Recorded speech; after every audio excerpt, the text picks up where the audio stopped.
the emergent complexity eventually is sufficient to describe James Wilesness in the first place. Now you've closed the loop where A caused B, caused A, caused B, and there is no answer anywhere in the loop when you ask, well, where does that come from? Where does consciousness come from? Where does the information of the self-referential? Every single thing comes with an answer. Klee Irwin is an author, physicist, and businessman. He is the CEO of Irwin Naturals, as well as director and founder of Quantum Gravity Research, a non-profit research institute. QGR consists of mathematicians and physicists developing emergence theory, with a mission to discover the geometric first principles unification of space, time, matter, energy, information, and consciousness. Welcome to the James Wiles podcast. Okay, welcome to the James Wiles podcast, Klee Irwin. I'm excited to have this discussion today. There's a lot of interesting topics that I think we've got some leeway to discuss. So welcome. Thank you, James. Great. So for me, what I'm quite curious about is your personal motivations as to why you've done this research and what kind of is your original inspiration to pursue physics research. Well, it started with the question of what is energy, right? So this was 15 years ago, and so I started working with PhD physicists and trying to get this simple answer. Okay, what is mass? What is energy? Why? Right? What is it made of? From where? What is its origin? Where does it come from? And what I found is that fundamental physics is Platonism, and so I'll define Platonism. Plato, he invented this idea that at the very irreducible fabric of reality, there are these little mathematical objects called shapes, right? Just like triangles, things like this. And this was his religion, his mysticism, where he says the little shapes at the very fabric of reality, they have no origin, they just are. They are primordial, they are foundational. You can ask how anything above the little shapes are made and what their origin is, but you cannot ask that about the little shapes. So that was the original Platonism. And then we came into the modern era of 19th and 20th century physics, wherein the new thing that was primordial, the thing that you say, well, sorry, that just is. That became energy and space-time, where we can see that a massive particle like an electron is made of energy, and a photon is made of energy, and they play in this object called space-time. And so you're trying to like dig into the ground truth. You're not happy with just accepting it just is statement. You want to dig into it. But that's right. But the three forms of Platonism were the original OG Platonism by Plato himself. Then we have the modern form of Platonism that says energy, mass, space-time, these things just are. Don't ask any further. And then we have this new age spiritual inspired form of Platonism, like say Don Hoffman, that says consciousness just is. And that's fundamental. So if you say, well, where do the little shapes of Plato live?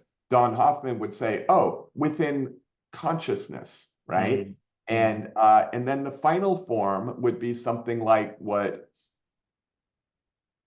there are two other forms. So we have the form of Max Tegmark, where he says that ontologically, reality is not made of energy and space-time. It's made of math, literal math. So that's a form of information. And then we have another derivative of that Platonism, like Stephen Wolfram or Ed Fredkin, or anybody who believes in digital physics, where we presume that there's a language, a code And that's a form of information, right? So an algorithm is information. Max Tegmark's idea that reality is literally made of math, that's information. So you see that these kind of four forms, you know, information as simple programs, or information as math, or energy space-time are primordial, or consciousness is primordial. And you can see that Plato's shapes fit right into Max Tegmark's information. It's because shapes are mathematical, right? Geometry is math. So it kind of fits with Stephen or Max Tegmark's view. My view is none of the above, that there is nothing primordial in the sense of it just is. For example, I can take you, James, and I could say, well, I do believe that James is made of a certain arrangement of quarks and electrons over time and space. And it's such a complex arrangement that there's this hierarchy of emergent structure and meaning all the way up to this ineffable substance called Jamesness, right? Or James Wilesness. The concept of James. The concept of James, and it's hard to put your finger on, because if you think you can understand James today, he'll probably change in some way tomorrow. It's a fuzzy thing, this Jamesness. So does that require an observer to have the concept of James? Does it require sort of an external perspective in order to hold the concept? Not necessarily, because from this complex, emergent, runaway cascade of sort of hyper complexity, this Jamesness almost bootstraps or self-emerges from the relationship of the simple particle relationships, and then Jamesness starts self-observing itself without need of Klee or any outside observer. Okay, so it is true that if you say the word information, okay, you have to define it. So if you're Max Tegmark saying that the information called math is the ground of reality, or if you are, I guess, say Stephen Wolfram, and he says that it's simple programs, which can be mathy, then we have to ask them, define information. Now, I think a safe definition of information is meaning conveyed by symbolism. Full stop. Now, it's hard to argue with that, because one would have to find a counterexample to any information ever known that was not conveyed by symbolism, whether that be a bird language or zeros and ones forming bytes. Okay, so what is meaning then? We can probably agree that all information is an expression of symbolism or symbolic languages. Now, what is meaning? Well, what is James Wilesness? James Wilesness might be a member of the infinite set of solutions that are non-computable or unknowable in a finite universe with a finite universal Turing machine. And if that's the case, then we may never really be able to, let's call it, computationally or mathematically or rigorously understand what Jamesness is, which means that we can't understand the word meaning or consciousness fully, because... So can we break that down a little bit? Break it down. So there could be a symbol, like a symbolic representation of Jamesness, or just the concept of infinity itself. And then that symbol can be defined, and it can be viewed as something you can manipulate. But it doesn't necessarily contain meaning. Is that why you have to put those two things together? Yes, so there's only one type of symbol that contains intrinsic truth or meaning, and those are called self-referential symbols. So I'll try to give you an example. So in physics, we tend to use a triangle to represent change. That's called the delta symbol. And every time a physicist sees that in a string of other symbols, we say, oh, that triangle means something different called change or a difference between two values. But what if we agreed that every time we see an equilateral triangle, we agree that it represents itself, the equilateral triangle? Does the equilateral triangle have any intrinsic, non-subjective truth? Yes, it does. Let's use a square. So a square has the body diagonal always square root of 2, the length of the square. And there's intrinsic truth in that. Whereas if I take another symbol, like the sound in the air called irony or French noir film, okay? These things do not have mathematically definable intrinsic meaning. They are subjective, and they are part of the normal class of symbols where you say DOG represents this animal, okay? Or inverse, GOD represents this idea of God, right? And it's hyper subjective. There's no intrinsic truth in the symbols or the meaning that you're even trying to describe. But when it comes to mathematics, there's a special case, and it's only in geometry, where geometric self-referential symbols are highly non-subjective and contain intrinsic truth. So would that be something like a formal system that does not contain any ambiguity? Because in language, the way that humans communicate in English, for example, there's a lot of times where it's imperfect almost by design, because it allows for this flexibility for certain ambiguities to exist, to like have a creative kind of like buffer of communication. But in maths, I think one of the requirements is that it's formally consistent. So that the almost like the only requirement is that there must be no contradictions. That's right. And then you kind of build up from there. So the question is then, is that a type of truth, or can you also have truth that's not necessarily consistent, but can still be defined as like directionally true, maybe?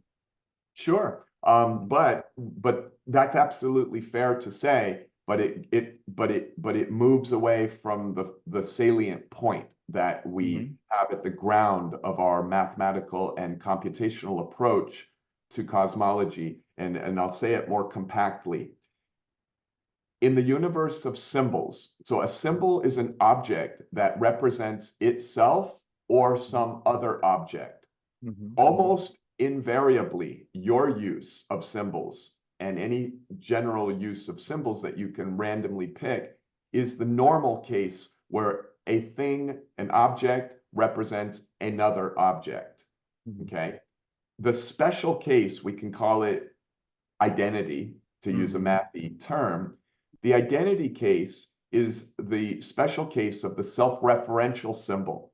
But the problem is, you cannot take a coffee cup and say that this coffee cup, every time I see it, will represent this coffee cup, because you cannot rigorously define the coffee cup.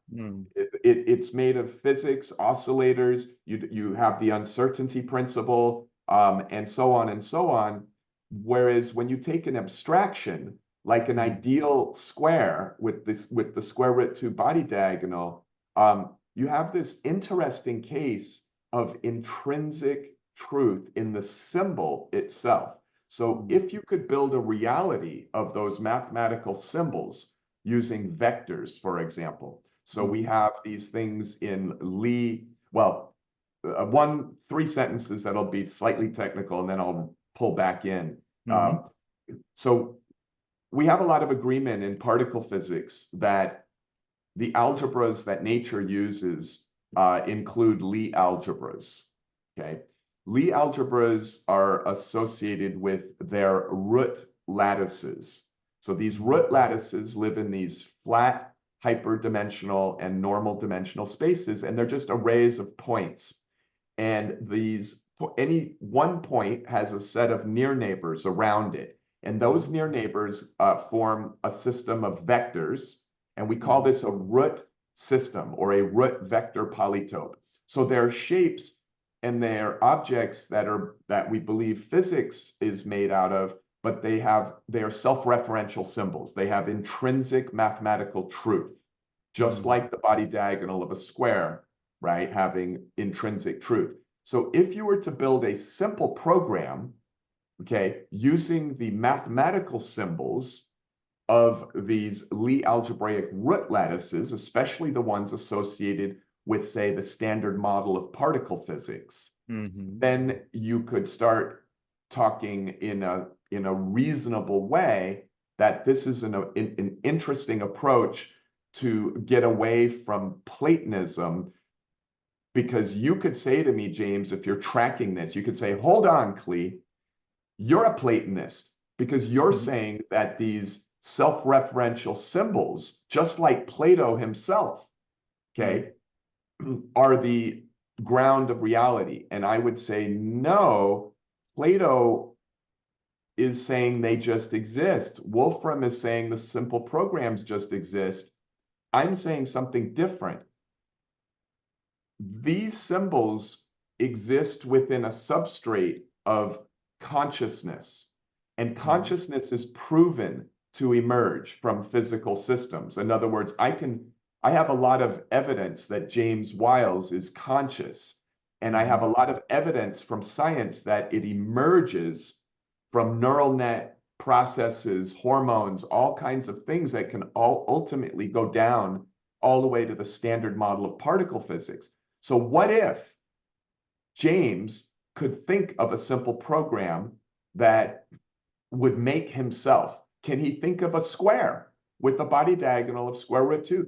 Yeah, he can. Can he think of 3 equidistant points on the Euclidean plane with his eyes closed in his consciousness? And by the way, can he compute? Of course, consciousness is compute information all the time.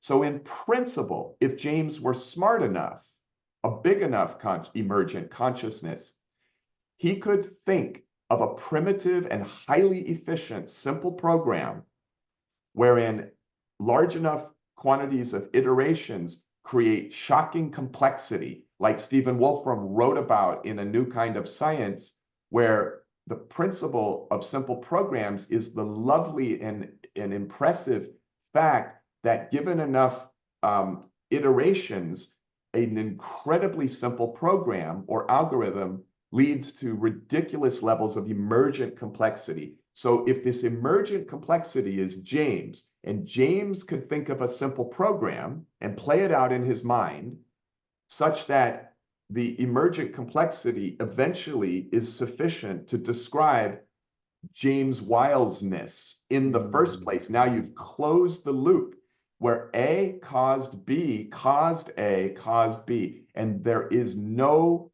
answer anywhere in the loop when you ask, well, where does that come from? Where does consciousness come from? Where does the information of the self-referential? Every single thing comes with an answer. Oh, that emerges from this. It's a fully logically consistent cosmology that is the antithesis of Platonism. Interesting.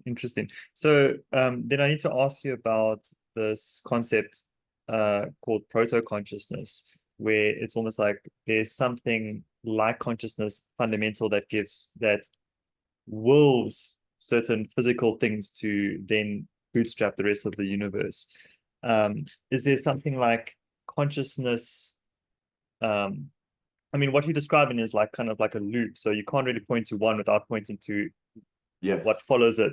So is that how you get around this like Platonist perspective of just is, by saying like this, therefore that, therefore this other thing, therefore this, and then you can Yes, and it's not circular reasoning. Circular reasoning I can define as something unhelpful. And this is not circular reasoning. This is simply retrocausality.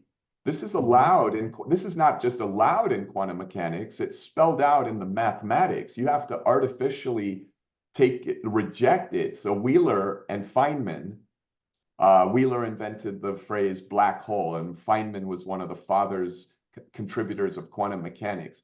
So they realized that in the mathematics of the quantum wave function, you have this notion of retrocausality, right? We have the retarded and the advanced forms of the wave function and how we integrate over time to work with quantum mechanics. And so the very idea of what we can call trans-temporal influence, where things can influence each other in both directions of time, that is what we have permission for, in my opinion, in the quantum formalism. And that's where we get away from the Platonism, because it becomes a false question to say, what comes first, the chicken or the egg? In fact, that parable was meant to point out the falseness of the question in the first place. It's a circle. So you could ask, though, Klee, you're still a Platonist, because you are saying that this strange loop, this circle, you're just saying that exists. And when I ask you, like, why does it exist, or where does it come from, you don't answer me. You just say, well, James, it just is. But everything in the loop has an origin, and there's nothing Platonic in the loop, but the whole loop is a kind of Platonic thing that just is. Well, here's an interesting rebuttal to that. There is let me call, in our cosmology, the strange, we call it a strange loop in our paper called the Self-Simulation Hypothesis, Interpretation of Quantum Mechanics. And in that paper, we invoke the phrase strange loop, which was introduced by other authors. So we say that this strange loop is reality. Like, reality is transtemporal. It's based on simple programs. It requires consciousness to kind of actualize meaning of symbolism, and it's all logically reasonable. But you have to take the antithetical question of saying, well, is it more probable that something exists than nothing exists? And this is a famous question dealt with very well by modern and earlier philosophers. And I don't know if I want to use too much of our time to go into that, but I want to admit that, yes, I am saying that the strange loop, or reality itself, just exists. And everything in it has an origin story and a causality kind of correlation and emergence in the concept of emergence. However, it is an interesting thing to say, but why wouldn't nothing exist? Like, just literally nothing, no reality, not your reality of the strange loop, no reality. And it turns out that you get a somewhat satisfying answer where you start realizing, when you read the works of other authors, it seems far more likely and reasonable that something should exist rather than literally no existence whatsoever in any sense. And when I looked into that, I kind of got satisfied, and you can call it a lesser of evils or a higher probability, right? And then you're back to existence. So okay, so there's something that's interesting from that discussion, and that's almost like your unwillingness to accept like a Platonist ideal, or an unwillingness to accept somebody else's opinion of what just is, and you want to dig into it. And something that triggered a thought there as well was what is the question? Like, why? Even just the question of like, why should something exist, instead of just like what is. And what I wanted to find out from you is what is the question at the heart of you trying to dissolve a just is statement? You mean, how did it like historically 15 years ago, like how did the germ or seed of this inquiry, like how did it originate in my mind, and how did it get so strong that I dedicated 15 years and millions of dollars, because I've spent a lot of money. All right, I'll tell you that, James. So I wanted to carpet America with solar panels, because I was getting I had just seen this Leonardo DiCaprio documentary about global warming, And I started getting worried about it. You know, I have kids. So I started getting worried about that. And then I realized that because Obama had just signed a new law that would pay for 25% of your solar panels on your house, at the federal level, and that most states had about a 25%, rebate, so you can get half of it paid for. So I started realizing, well, if I bought solar panels and I bought them at half price because of being a national distributor, what if I could somehow carpet America with solar panels where the homeowners don't pay anything? Like I make a trivial profit or no profit, and the state and the federal government pay for the 50%. So I got into that financially on paper, built a model, and realized that I could put TV commercials on and basically say there's no catch. You can get free solar panels. You'll save all this money every month on electricity, and you'll look like a hero to your neighbors, and you won't pay anything, right? So then I started to gear up to build that company, except for one problem. The solar panels that would allow me to literally carpet America with millions of homes of solar panels at that time were a generation of Chinese solar panels that, in other words, you need the availability. So your next gen solar panels, you tap out on the supply and demand too quick.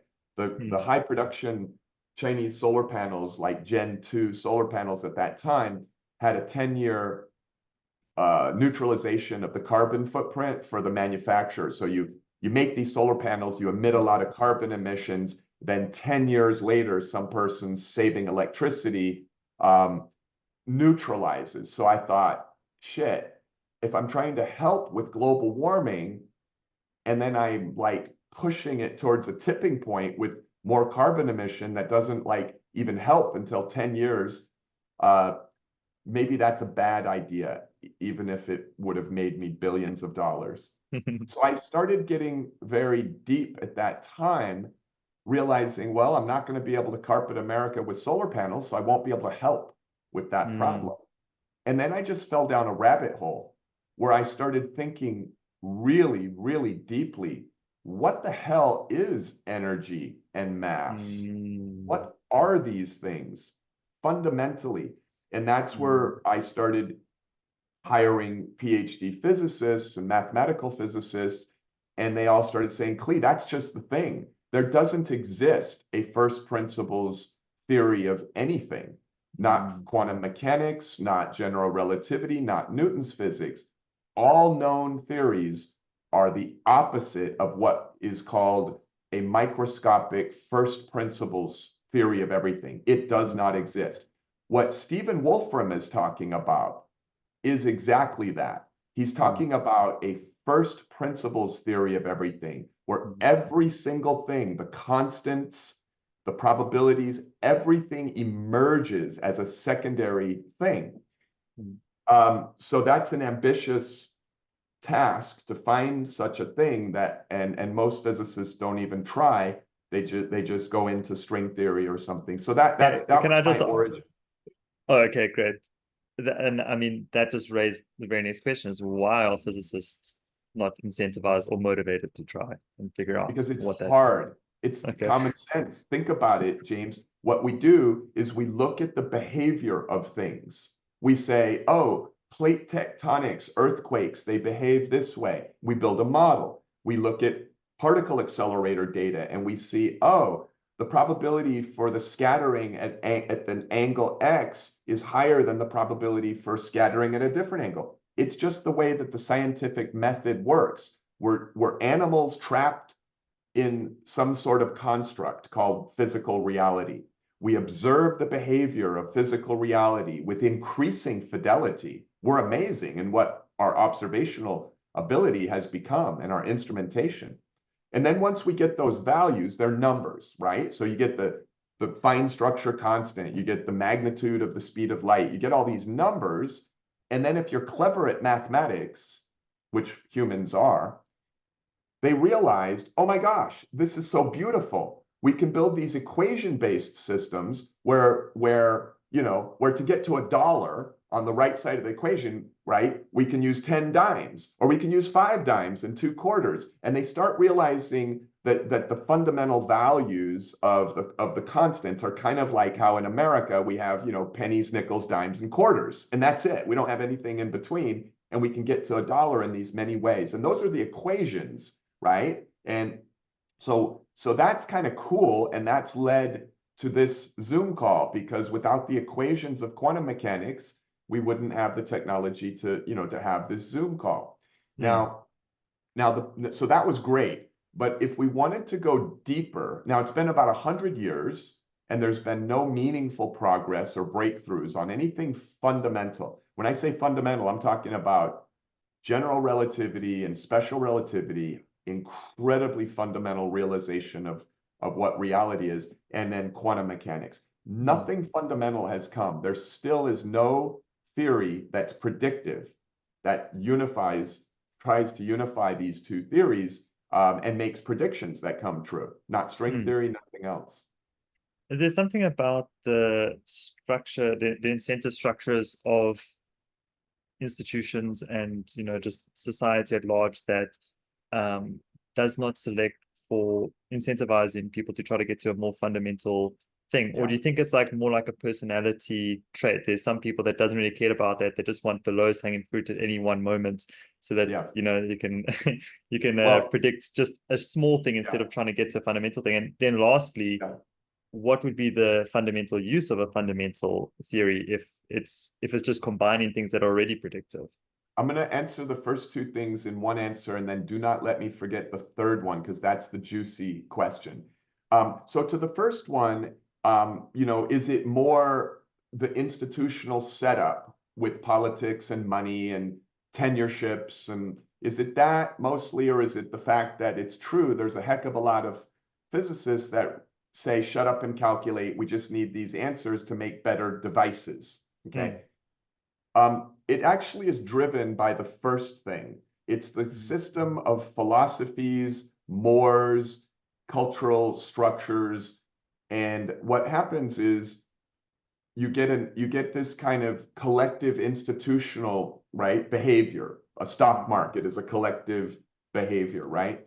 And the way it's set up is there's a lot of ego, okay? You get a professor, and he's getting older, and he's competing with another colleague and his group, maybe they're an experimental group.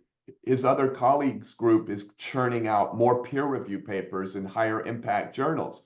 So he's got he's going to retire in 5 years, and he wants to make a name for himself. So you get this kind of human interest. And if you're a string theory group, okay, you don't have time to reinvent your whole life and get into loop quantum gravity. Oh my God, much less Stephen Wolfram's stuff, right? That's too risky, because your objective is to get that 3-car garage by the time you retire. And if you have a 2-car garage, you're a loser, right? By some system of rules. And so then what happens is, because that's the cultural construct that's connected to money and connected to glory, like a tenureship. And if you fuck around and go off the beaten track, and I mean, it used to be that even if you go off the beaten track and do loop quantum gravity, not so much now. Back in the day, 20 years ago, if you played around with loop quantum gravity, you would have wrecked your career, and you're definitely not going to get a 3-car garage. You have to become a string theorist, right? Wow, it's interesting.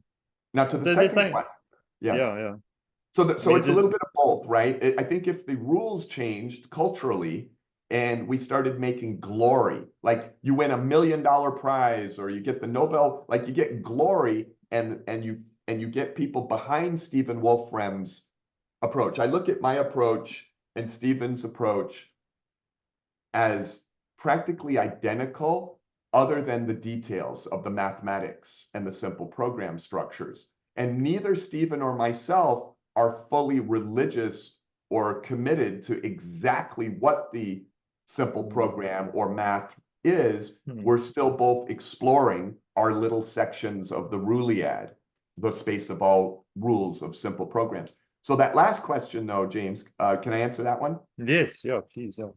So your last question, I would interpret it as saying, hey, that sounds kind of cool to have a non-Platonic, the world's first predictive microscopic first principles theory of everything. That would be everything. Now, I'm going to answer it by saying it would be more than everything. It would be like having the keys to the kingdom.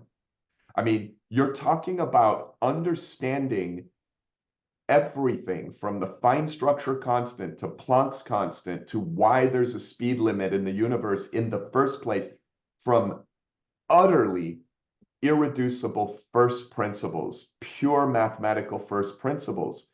That would allow a level of nano engineering that you've only seen in science fiction movies.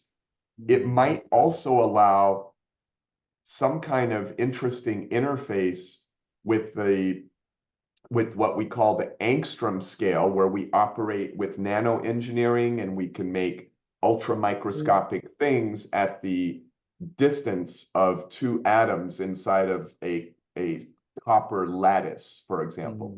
We can't really engineer or manipulate beyond that atomic scale, but that atomic scale happens to be enormously large relative to what quantum mechanics implies is the pixelated end game called the Planck scale. So we have a Planck time and a Planck volume, and even a Planck energy. And so these Planckian values that are strongly implied by experiment and quantum mechanics, they are 23 orders of magnitude smaller and faster than what happens at the atomic scale. So it's an incredibly energetic regime down there at this Planck scale, and it's almost inaccessible with our current atomic motifs of atoms that make nano-engineered, electronic type devices. But what if understanding the mathematics, the geometry, and the time domain structure, right, of this Planckian scale energy, right? Physicists call this phrases that are that come to mind are like the Dirac sea, the 0-point energy, or vacuum energy. If we knew the scaling system, for example, of that vacuum energy level of reality, then we could build symmetry structures of atomic motifs at the Angstrom scale, 23 orders of magnitude larger, and have what you can think of as lossless communication, because it's a fractal, it's a scaling system.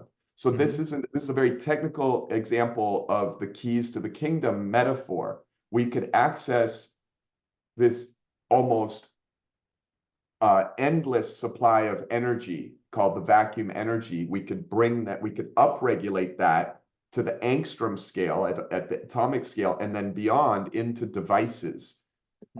We could use that for computation, because the CPU speed of the universe is the Planck time. That's 10 to the 44 events per second, right? 10 with 44 zeros. And this CPU speed, if you will, or this energy frequency, could be tapped for ungodly levels of quantum computation. So these are just a couple examples. Health, medicine, the ability to manipulate nano-engineered DNA, right, could be on levels unprecedented. So I do believe that there are 2 benefits from understanding a microscopic first principles theory of everything. One is it might solve things like the measurement problem. Why would consciousness have anything to do with changing the physical system upon awareness of it or observation of it? And what is observation? Because quantum mechanics doesn't even define that word. And then down and dirty building of literally science fiction level, Star Trek level type of technologies that could lead to the alleviation of suffering, because we still do have to pay a lot of money to create our energy. and and we kill each other politically over oil reserves. So this could really help humanity, because if energy becomes free, there are super important things like oxygen that are free. Water is virtually free unless you buy really expensive bottled water. But you can have all the water you want that's safe, and it's almost free. Information is almost free. Like, I could pay $20 a month and have access to all the collective information that mankind has stored on the World Wide Web. But energy is not free yet. And if it becomes free, it means computation tends toward free. That's very interesting. So it feels like almost the narrative arc here somewhat is you had a very practical idea in terms of helping people with solar panels. And upon executing the idea, you realize that it's a bit more complicated than what you would just assume from the simple outside view of it. And then by digging a little deeper into like why it's complicated, you kind of discovered physics, mathematics, and computation, realized this is very deep, and you've just pursued this to get to some kind of nugget that you could then utilize to get back to your original motivation, which was helping people and the planet. Yeah, you nailed it, James. It's something like let's say that let's be fun on your podcast. So let's say you get sexually attracted and you're horny, and then you can't express yourself, so you feel kind of bottled up inside. So let's say, using that metaphor, and I'm just joking because it's a casual podcast, but let's say that you really want to do an act of love or service, like you just want to be a good Samaritan. And that's what I wanted. I wanted to be a good, I wanted to help with carpeting America with solar panels. And if I would have done it, by the way, at that time, it was before others learned that mechanism that was just available because Obama signed that new bill. I could have made $1 billion for myself off of that. And I chose not to, because the whole purpose was not to make money. I really wanted to help, because I was thinking global warming is worrisome, and I didn't care about being called a good guy, didn't care about making money. It was authentic. Like, it's no big deal. A lot of people do this. They go on Christmas and they donate their time for 12 hours to feed homeless people. People are generous sometimes. So I was just generous. But then when I couldn't express the love or the gift or the generosity, there was something bottled up inside of me. And that's what threw me into the red pill, down the rabbit hole. And I started realizing, wow, fundamental physicists are admitting to me they don't know what the hell this place really is and how it really works. The theory of time and space says that the theory of particles is wrong, and vice versa. They unapologetically say that their very foundational axioms are wrong, and we can't find a theory that unifies them and makes predictions. This is a sexy treasure hunt. So I dove into the treasure hunt because I thought it would help. I thought it would be the keys to the kingdom, and I still do. Yeah, that's beautiful. And actually, what I wanted to ask you about there is something we mentioned a little bit earlier, was that in these institutional kind of, like, let's call them bureaucracies, to be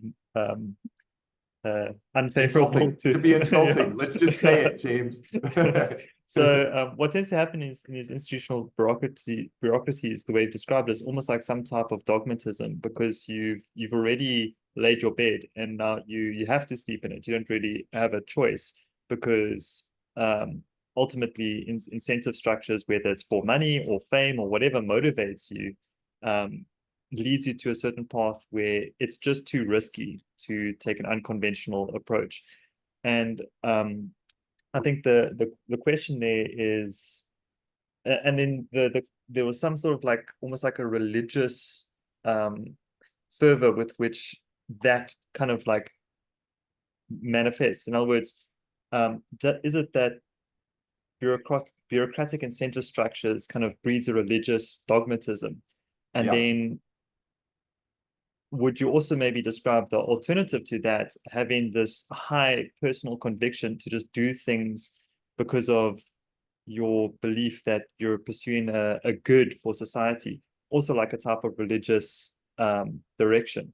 And then Yeah. what's the difference there? Is it just dogmatism? Is it just your It's ability to trace free will? it's philosophy. So religion is philosophy, and to be dogmatic is to be a good religious follower. In other words, dogmatism means that you're not going to change your mind based on reasoning. You have a religious commitment. So Stephen and myself met each other, Stephen Wolfram. You and I know each other through Stephen Wolfram. We should tell your audience.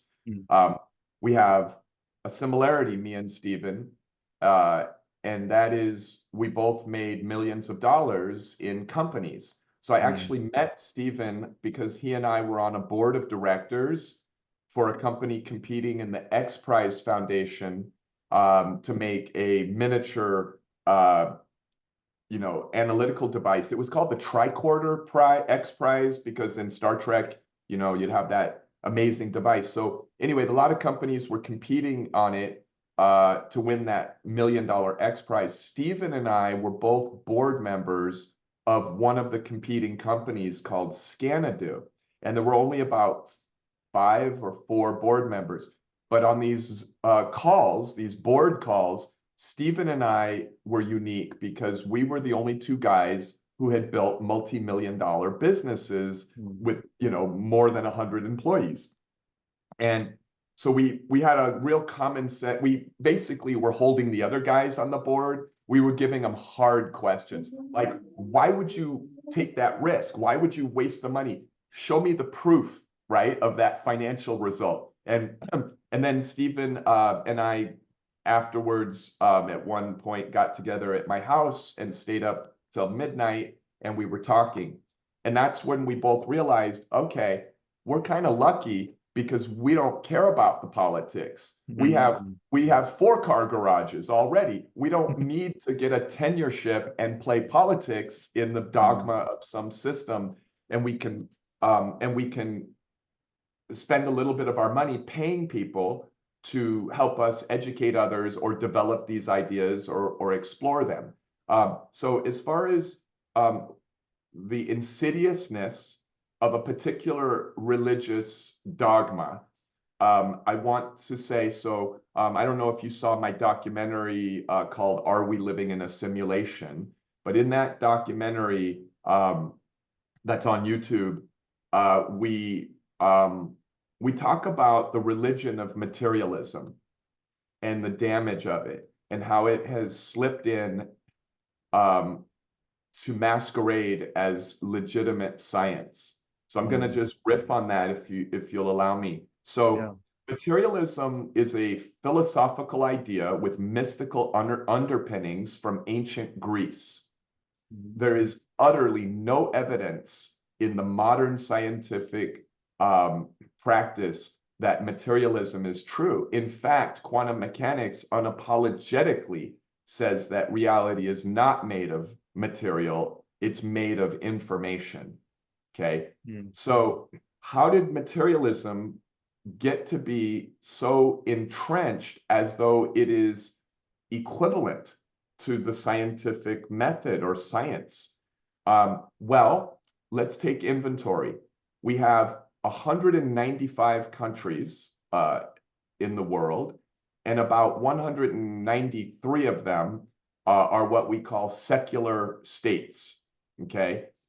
And so they are run in their legal systems, their educational systems, and especially their scientific communities with a religion from Greece called materialism. That is the Platonism that says Stephen's wrong. Reality is not made of simple programs. Max Tegmark is wrong. It's not made of math. And Don Hoffman is wrong. It's not made of consciousness.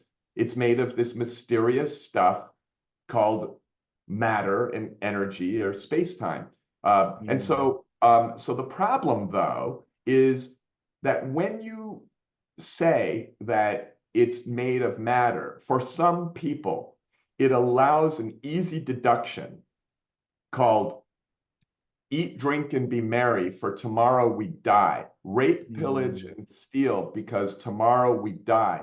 There is no meaning. Meaning is a trivial epiphenomenon in the minds of a few mammals in this trivial thing called consciousness that has utterly nothing important to do with the fabric of reality.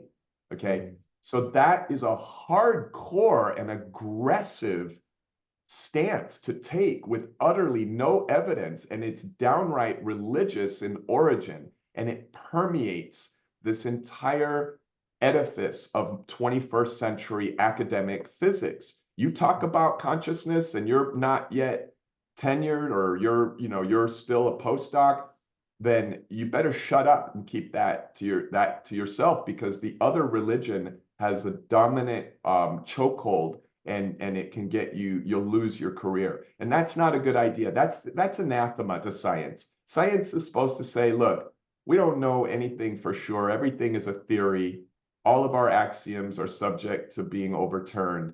And that's just not the way it's working right now. So it takes people like Stephen Wolfram or me to get, one, obsessed. And trust me, Stephen is obsessed with this.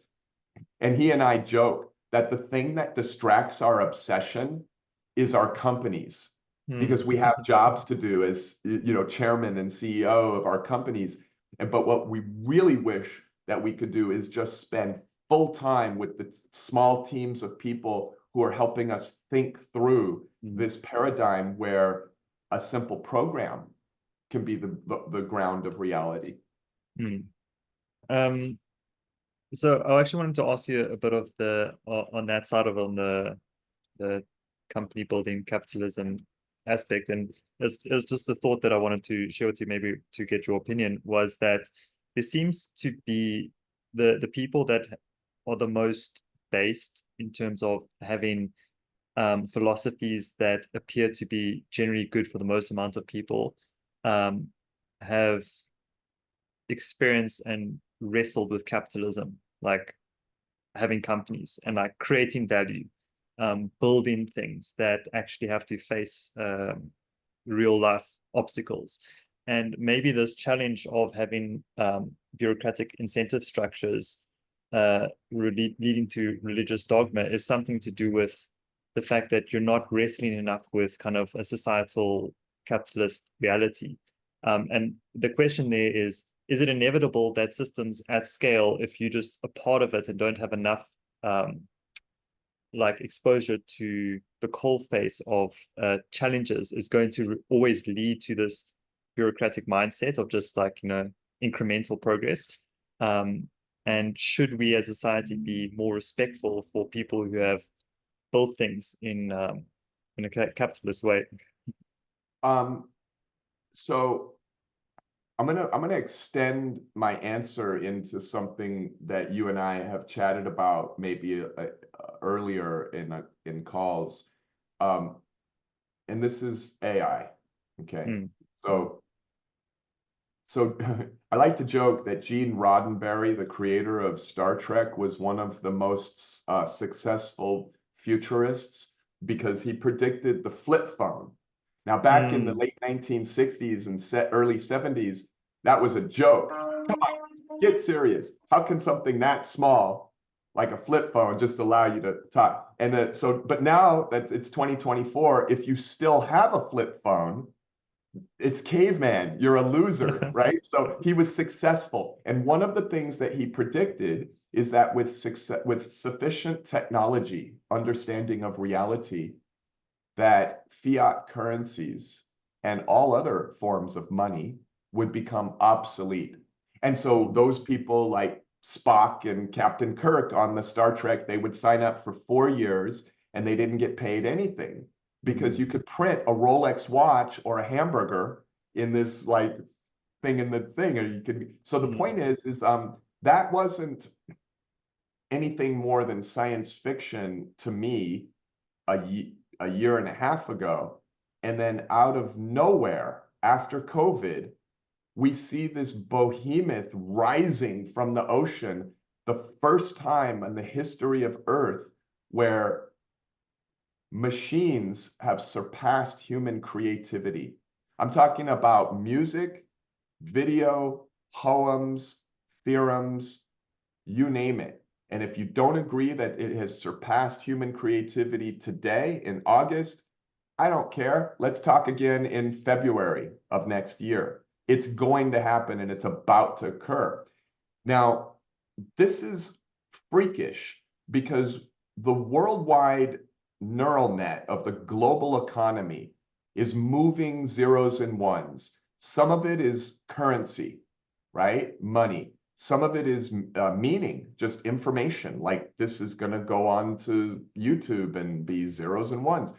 But anyway, it moves, it processes the complex system of 8 billion people that are connected to our natural resources, our weather systems. It's this big, complex system.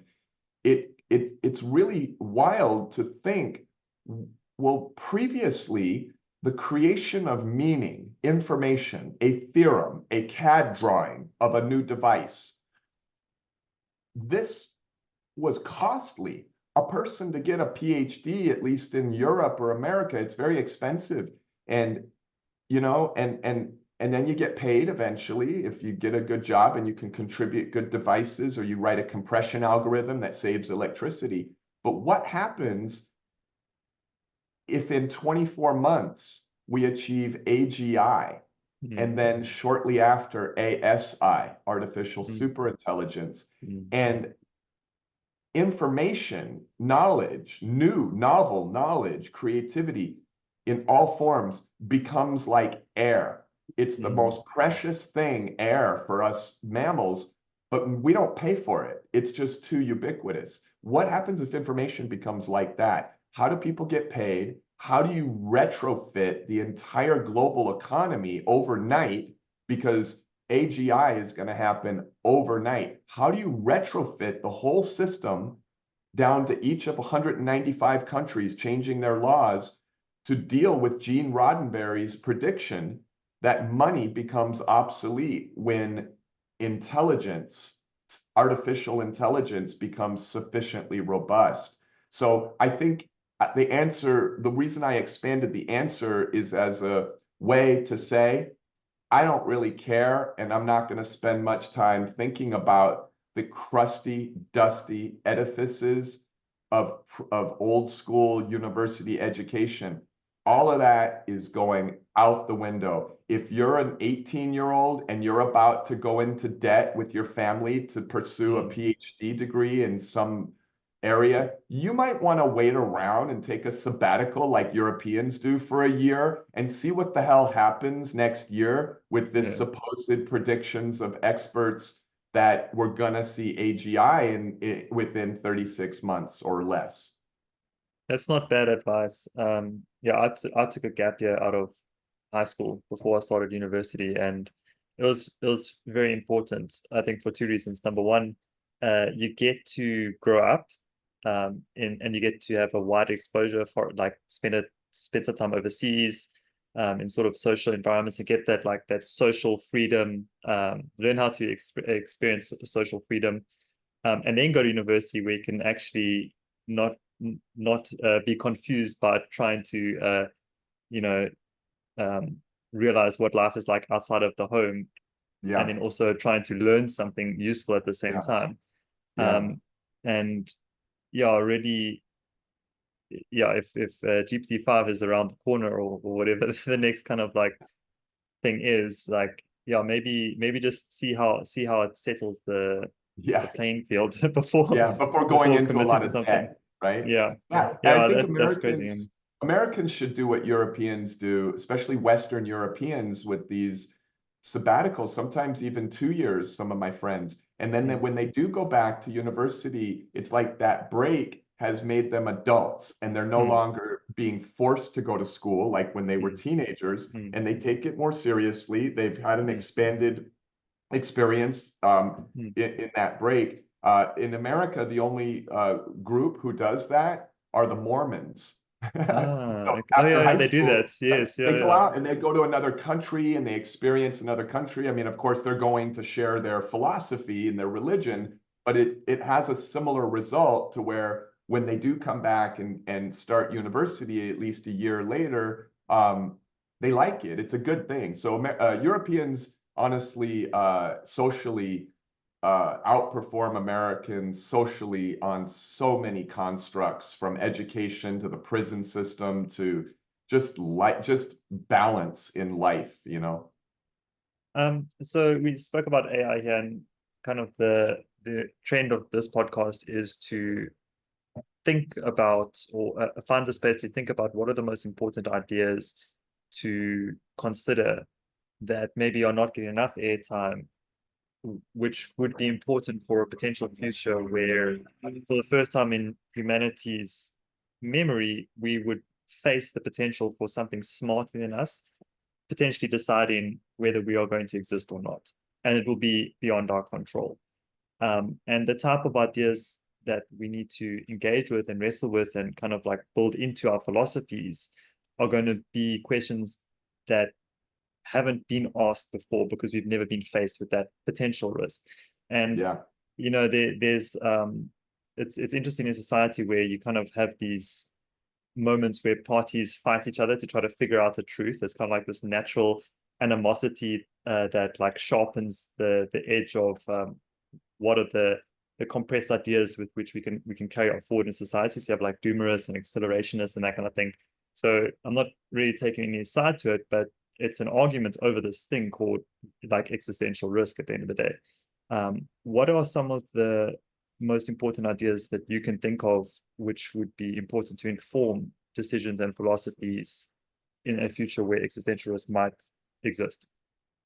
Well, I think that the singular most important idea that will change the timeline of humanity.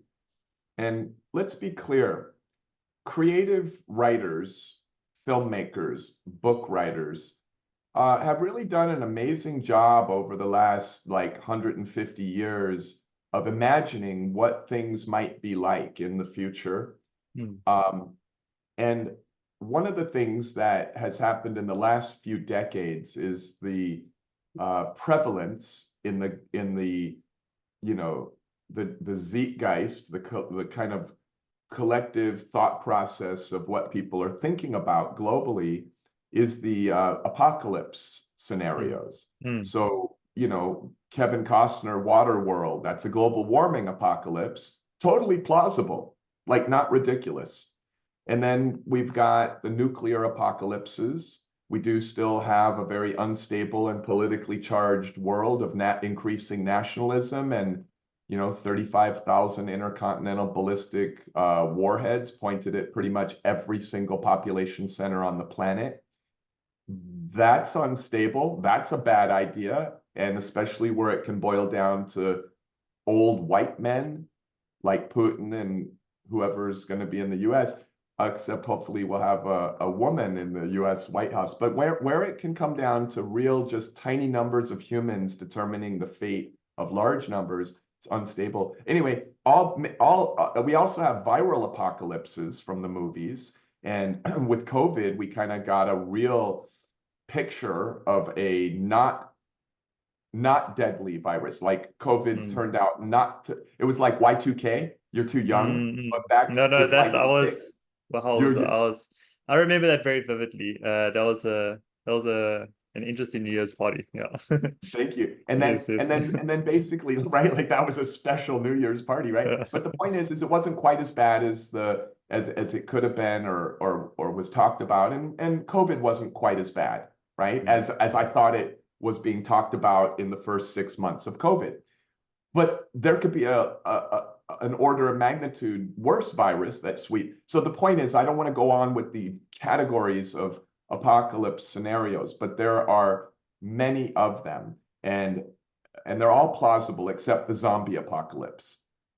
Okay, now Well, I don't know. You walk around certain cities in the US and Thank you. Thank you. But so think of these like timelines in the many worlds way of understanding quantum mechanics. There's a probability of this happening, and it's a high probability, meaning it's not a 1 in a million chance that this or that global meltdown occurs. And like Mad Max, right? And then there's a high probability that some of the utopian science fiction predictive movies can have. I mean, this high meaning at least 10% probable, a scary one, and 10% probable, at least a nice one. Now, so what is the new mythos, right, or philosophy or worldview that could help increase the odds that it goes along one of the fun paths, the nice paths? And I submit that this is materialism. It's not part of, let me give you a fun metaphor. Let's say there's a party at my house. I live in a big house, and I could have a party with 100 people here. And there's some guy at the party who's mingling with people at the food table, and he's totally looking like a legitimate invited guest, but he's actually an imposter. Okay, and he's masquerading, and materialism is an imposter masquerading to be a legitimate invitee to the party that is the scientific method. There is nothing in evidence, experimentally or anything else, even theory of quantum mechanics, that gives permission for this ancient Greek mystic idea of materialism to be at the party of science. It's just, it's a philosophy, materialism, and admit it. If you want to have that philosophy, absolutely cool. No problem, but admit it's a philosophy and it's not associated with the scientific method or modern physics. Now, this is what Stephen Wolfram's and Don Hoffman's and mine and a lot of other people, Roger Penrose's, a lot of us, we are anti-materialists, okay? We are information theorists, and consciousness is part and parcel of meaning and information, but that's, we don't have to get into that to say just information. If reality is made of information, James, this is deep. Is this like the Matrix? In other words, in the Matrix, when Neo was in his boss's office being reprimanded, there was a guy outside the window doing a squeegee sound, and Neo had this eerie feeling that there's something not right. Like reality is not what he was told it was. He had not taken the red pill yet. And if reality is made of information, what the hell? That means you and me are made of information. And then we have this emergent consciousness that has something to do with information. It processes meaning. And it opens up a legitimate scientific discussion about what is reality and what is it? And if we could understand more deeply what it is at a kind of, you know, like a foundational cosmology level, then it's going to lead to new questions, because your underlying mythos or cosmology or axioms are usually what guide your questions. And it's the questions and the quality of your questions, really, that's the most important thing in science. That's very important. And this is one of the things that are becoming popular right now is Elon Musk's self-described religion of curiosity, which is the most important thing, or the thing that ultimately is the most meaningful, is what are the right questions to ask. Like, in other words, if the answers are almost elusive and always perpetually going to be elusive, then it's not a question of trying to find the answers that explain things, but using those answers to get to the best possible questions we can, for which the answer is the universe. I like Elon Musk's thinking on so many areas. can I play a game with you and trap you, checkmate you, Yes, James? yes. Because I want your audience to answer the questions, and you'll be a surrogate. So just answer them fast, no deliberation. Okay. James, is it more probable than not that our descendants in the future will have more powerful computation than we have today? For sure. Okay. Is it more probable than not that with sufficient fidelity of computation, some of our descendants will run what are called ancestor simulations, which could go all the way back physically to the Big Bang, or it could be anything else, but it would be this amazing level of computational fidelity that you could take it forward a billion years into the future of your descendants. But eventually, do you agree that it's more probable than not that with that level of compute and simulating capability, that at least two of our descendants, which will be speciated from us probably, they won't be human, but that at least two of them will mess around and run a hyper-realistic simulation that is indistinguishable from reality? Probably or probably not. Yeah, I mean, it feels like the probability is increased. Yes. Okay, so probably at least two. So now I've checkmated you, and Elon Musk believes that we are in a simulation because of this same checkmate that he went through himself. So you just said, by answering probably to those couple questions, you just said in a roundabout way that you think there's a 66% chance that we're in the simulation versus the 33% chance that we're in the one materialistic real world. Okay. Yeah, there's a counter argument to that, which I recently heard expressed by Jared Lanier, which is that in order to simulate certain kind of infinities, it would require a hypercomputation, and that hypercomputation wouldn't be able to be simulated unless you had a hyper simulation. So it's you kind of like it becomes a recursive self-referential argument. Of course, he means near infinite. Not virtually infinite requires this class of solutions called that sometimes are called hyper computational problems, and I'm not saying this for you, I'm saying this to your listeners. These are the class of problems that even if you used all the matter and energy in the entire universe and made a universal computer, we call it a universal Turing machine, even that proverbial computer would not be able to simulate or fully calculate this class of hyper computational things. Now, in a few minutes, I know you're going to ask me about what our cosmology is and the 6 axioms that undergird it. But one of our axioms, just as a preview for that part of our discussion, is called the principle of efficient language. And this is a stark difference between what Stephen does and what I do. We take information theory and computer theory very seriously, and we believe that there's evidence that nature is behaving economically in the form of symmetries of nature, and there's like in good conservation laws. And if true, the question is, it leads to the question, well, are there a class of simple programs that are ridiculously economical in terms of the irreducible element of compute, such that all the good stuff that looks hard to compute and complicated is free? In other words, it's emergent.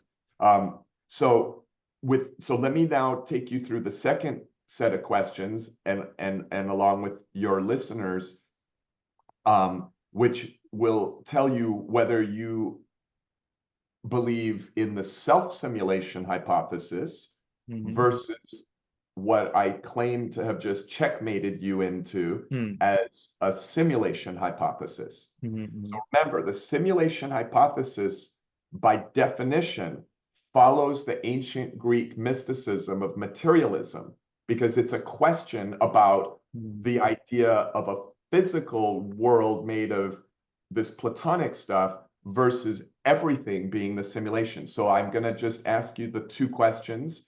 Are you so arrogant to believe that you and your species are the upper limit of how big a consciousness, an emergent consciousness, can become according to the known laws of physics? That's a hypothetical practically. That's like, of course I'm not that arrogant. Everybody agrees that humans would not logically be the complete upper limit of how big a consciousness can be. Could be, yeah. Yeah, it feels right, yeah. Okay, so, and then there's this adage that I'll just insert. Whatever is not prohibited in physics will occur given enough time. Okay, that I'm not 100% sure about. Okay, but we can yeah. say probably, we could at least say perhaps or maybe. We can say that there's an increase in what's probable over time. It doesn't feel like it's the other way around. Yeah, I'm happy with that, and because then we can get to a level where we say, well, you know, when something gets to 99.9% probability, yeah, it's close enough to it's going to happen, right? 99.99999. Okay, it's going to happen. You know, it's an approximation. Okay, so that's the first yes. So you believe that your descendants can have ungodly levels of mind-like neural net computational capability. And it doesn't have to be saying that this is biological or carbon-based or even made of fermions, matter. It could be systems of processing in gravitational waves or in entanglement, right? There's a lot of people nowadays who believe that there's an entanglement network that's pre-space-time and pre-energy. It's a foundational thing. So it's just an open-ended question to say, I think you're agreeing that given enough time, there will be mind-like, I'm going to just put quotes on that, mind-like objects, that can compute, right? Because yeah, I mean, like could we create a digital brain? Or maybe that's like a short way of yeah, that would be included, right? A digital brain could be included. And so the point that we're just saying is we're trying to see if we fit closer to the probability of the self-simulation theorist like Elon Musk, because if we are, that means we got to make a commitment to the philosophy of materialism. But if we're agnostic with respect to materialism and we just admit that mind-like things, remember the Borg in one of the Star Trek movies? Yeah, I remember the Borg, yeah. You know, it's just a concept, right? But this concept is broad and I don't have to kind of specify any specific thing. We just very generalize mind-like things and we admit that they compute. Even our minds can compute. And by the way, James, our minds can run simple programs. So I'm going to ask some of your readers to close, listeners to close their eyes and think of a tic-tac-toe board in their mind. And to understand that that tic-tac-toe board is actually a mathematical object. It's a finite section of the Z2 lattice. It's just it's a little 3x3 checkerboard. And they hold that in their mind. And then I can say, with your eyes closed, run the algorithm of tic-tac-toe, which is not a deterministic algorithm. It is a code because it has a syntactical hinge variable. You can't put an X on top of an O, but you don't have to put an O there. You can put an X there. So you play it out in your mind. So what you've done is you've run a simple program to the end and you open your eyes and you tell me, Klee, X is 1. I didn't even know they were going to win until the end. And then I say, did you not run a simple program upon a tiny piece of mathematics called a finite section of the Z2 lattice? And you say, well, I guess I did, right? A smarter version of you could do it on a 4x4 tic-tac-toe board. And an even smarter version can do it on a cubic, right? A cubic board, like those multi-layer chessboards. And so we work with this exact same concept, but we use an 8-dimensional tic-tac-toe board in our mathematical scheme. And so the idea of the self-simulation hypothesis is that given enough time, eventually, forward in time, there will emerge a mind-like system that is capable of holding within its mind a mathematical substrate, an algebra specifically, and then to run code on that algebra, where code is defined as a system of objects called symbols, rules on how you can relate the objects, and syntactical freedom. If there's no syntax freedom, it's not a code or a program. Okay, so that is more satisfying to me. We have evidence that minds can become very complicated like ours and can compute. And the criticism of Elon Musk and Nick Bostrom, who wrote the paper, and others, is that by the same statistical reasoning that one says that we are more likely in one of the many simulations versus the one real, the one real is subject to the exact same logic, which would make it more probable. And they criticize it by using this phrase, it's turtles all the way down, right? From some poem or something. And so this self-simulation hypothesis does not have the criticism or the problem of the turtles all the way down. It just rejects the dusty Greek philosophy of materialism, and just says it's more probable than not that a mind-like substrate can eventually emerge in the theory of complexity. And we do live in a unidirectional arrow of time in this universe that almost all scientists agree on. Reality gets more complex over time, and that's like trivially true. It started off as a quark gluon plasma with no hydrogen atoms. Then it settled into the quarks and gluons self-organizing, and we have the early mist of the hydrogen universe with no stars. Then it complexifies into a system of stars. Then supernova occur, and you get about 80 or 90 stable atomic elements. They begin combining, and you just keeps going into galaxy clusters, biospheres, and the arrow of complexity increases over time. But wouldn't that reach a limit at the heat death of the universe? There's a bunch of cosmology theories. One of them is a heat death. One of them is the big crunch. One of them is the big bounce. And there's just so many things. And cosmology or astronomy is in a state of upheaval today, because within the last several years, our computational ability to crunch the data from things like the Hubble telescope has gotten to a level where we have realized that most of the important astrophysical models are breaking down. They're falling apart, and it's a state of upheaval in that community. So until we have a theory that makes predictions and it unifies the theory of particle probabilities with the theory of time and space, if we don't have a theory like that, it's really hard to pound your fist on the table and claim much about anything, whether it's a heat death model or making a claim that consciousness cannot possibly have anything to do with the behavior of the quantum system. All these people getting all passionate and arguing, and they're doing so in a state of ignorance. They haven't had the red pill yet. We don't have a unified theory of general relativity and quantum mechanics. And by the way, both of them are wrong in part. And quantum mechanics is partly wrong because it was dropped ad hoc into Newton's space-time. And most physicists agree that Newton's space-time is not physically realistic. It's antiquated. And that's where quantum mechanics lives. So it's partly wrong. General relativity makes an incredibly presumptuous and aggressive guess that reality is continuous. Space-time is continuous.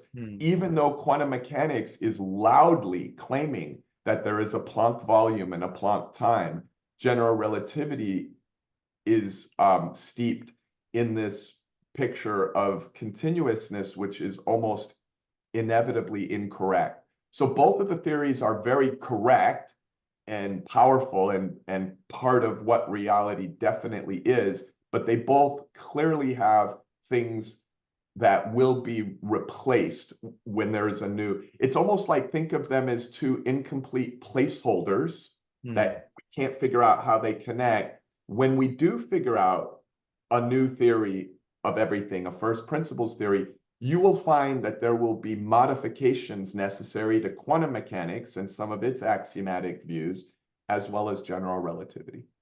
That's very interesting. I just wanted to, for the record, specify that when we're talking about the probabilities of we're living in a simulation versus not, and that is a materialistic, only kind of like bounded calculation. I think that's a good way of framing it. The counter argument, which I was paraphrasing for Jan Idea, but actually what it says is if you take quantum mechanics seriously, or if you just put quantum mechanics into that calculation, the probabilities are not in favor of it being a simulation, because even one version of quantum mechanics, which is the many worlds hypothesis, says that, oh, okay, but now if you have many multiple worlds, then suddenly a lot of those worlds don't have this simulation probability. So then the probabilities tip the other way. So then you that kind of like says, okay, if you encapsulate this like 66% as a materialist view, and you look what's broader than that, the probabilities are not necessarily in favor of us living in a simulation. So this or at will least a allow me materialist to, version. yeah, I like that you said that, James. It teased me up to keep swimming toward these 6 axioms. So one Yeah, of the please. I yeah, wanted to go through that. one of the 6 axioms is coincidentally the same as the first axiom in the Hermetic principles. Yeah, So you the mentioned first, that. Can you tell us what the Hermetic principle is? Yeah, just yeah, so the for first of reference. the Hermetic principles is everything is thought. Thought. Okay. So we can argue solidly that information is meaning conveyed by symbolism. And we can argue that meaning cannot be disassociated from the ambiguous word consciousness, awareness, thought, okay? Any such word like meaning, you just can't surgically remove it from this enigmatic concept of whatever the heck consciousness is. Sure, yeah. So with that said, we have to admit, if we're not Platonists, we agree with Stephen Wolfram about this object called the Rouliad. Now, the Rouliad is a space of discovered and non-discovered simple programs. But in the axiom, all is thought, okay? You can rephrase this to say, more colloquially, if it hasn't been thought of and won't be thought of, it does not exist. We're talking about ontology, the notion of what is real or existent and what is not. And in a world of meaning, information as meaning conveyed by symbolism, if it is not going to be observed or thought of or processed by a mind that can uniquely actualize meaning or even experience it, then it just doesn't exist. So you can take the many worlds. First of all, we're talking about a function. So we're talking about the universal wave function. Everett invented the many worlds interpretation, and he only uses the universal wave function, which is fine within quantum mechanics, because quantum mechanics implies that there's a wave function for 1 electron or 2 or any quantity of particles up to the full system of the universe over time. So that's what Everett works with, the universal wave function, right? The universal wave function, I'm not saying it can be computed, like calculated, but in principle, if it could be calculated, what it would do is it would give you a solution, which is this world, the zombie apocalypse, this apocalypse, this utopia, this, that, James and Klee talking about this, James canceling the call till next Saturday. All those possibilities would be given if you could calculate out the function. So you and me are like dolphins swimming through this network of branching possibilities in the many worlds landscape. You and me, like dolphins in a pod, are each experiencing our own version of the many worlds, but it's very similar. Like we're both experiencing being on this Zoom call together, for example. and tracking these vibrations in the air, these words.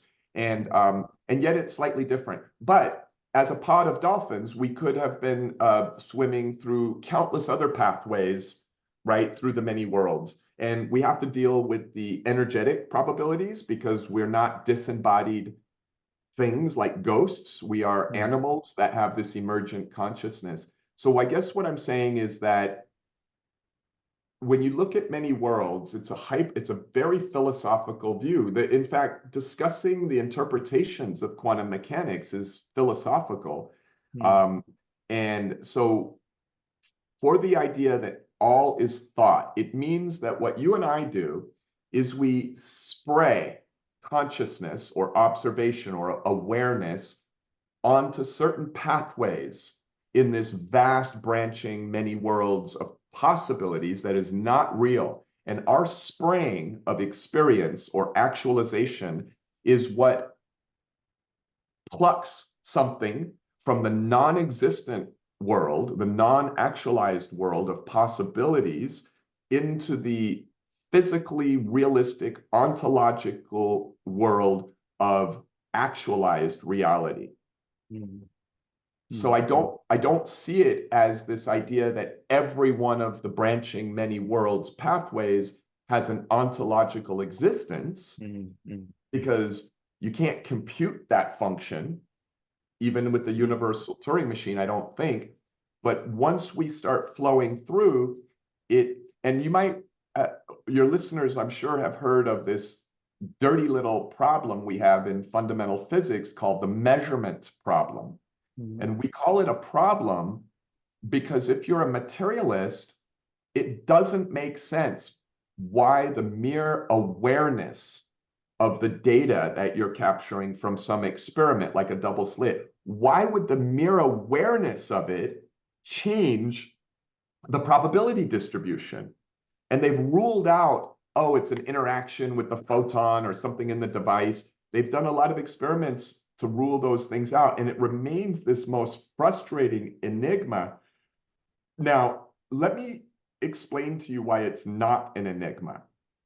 The fathers of quantum mechanics, as well as modern quantum field theorists, will tell you the quantum formalism is made for one and one thing only: to express the evolution of physical systems at the scale, at the level of what we call quantum state variables. These are things like spin and momentum.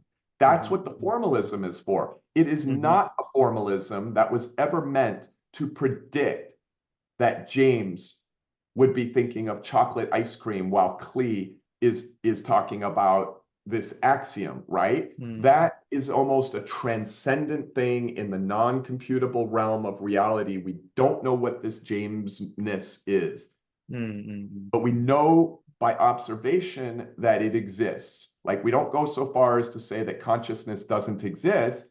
We just say there's a lot of evidence and good reason to believe it exists. Most materialist physicists believe they are conscious and that consciousness exists.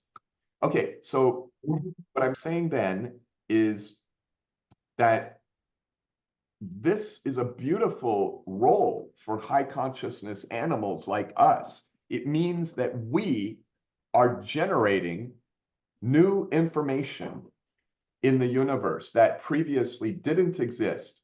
And we're doing it with some amount of agency or creativity.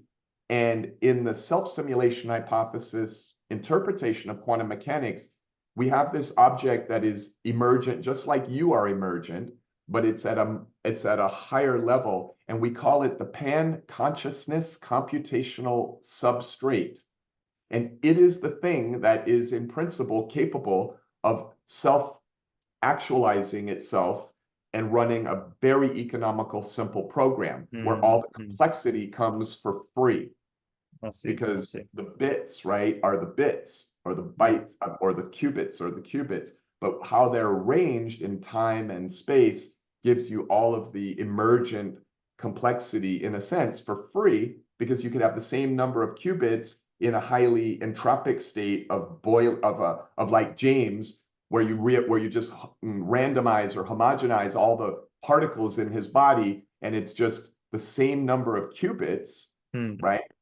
but the way James has arranged, the way those qubits are arranged without spending any additional qubits gives us all of this ridiculously hierarchical stack of emergent complexity that eventually culminates in the mystery of Jamesness.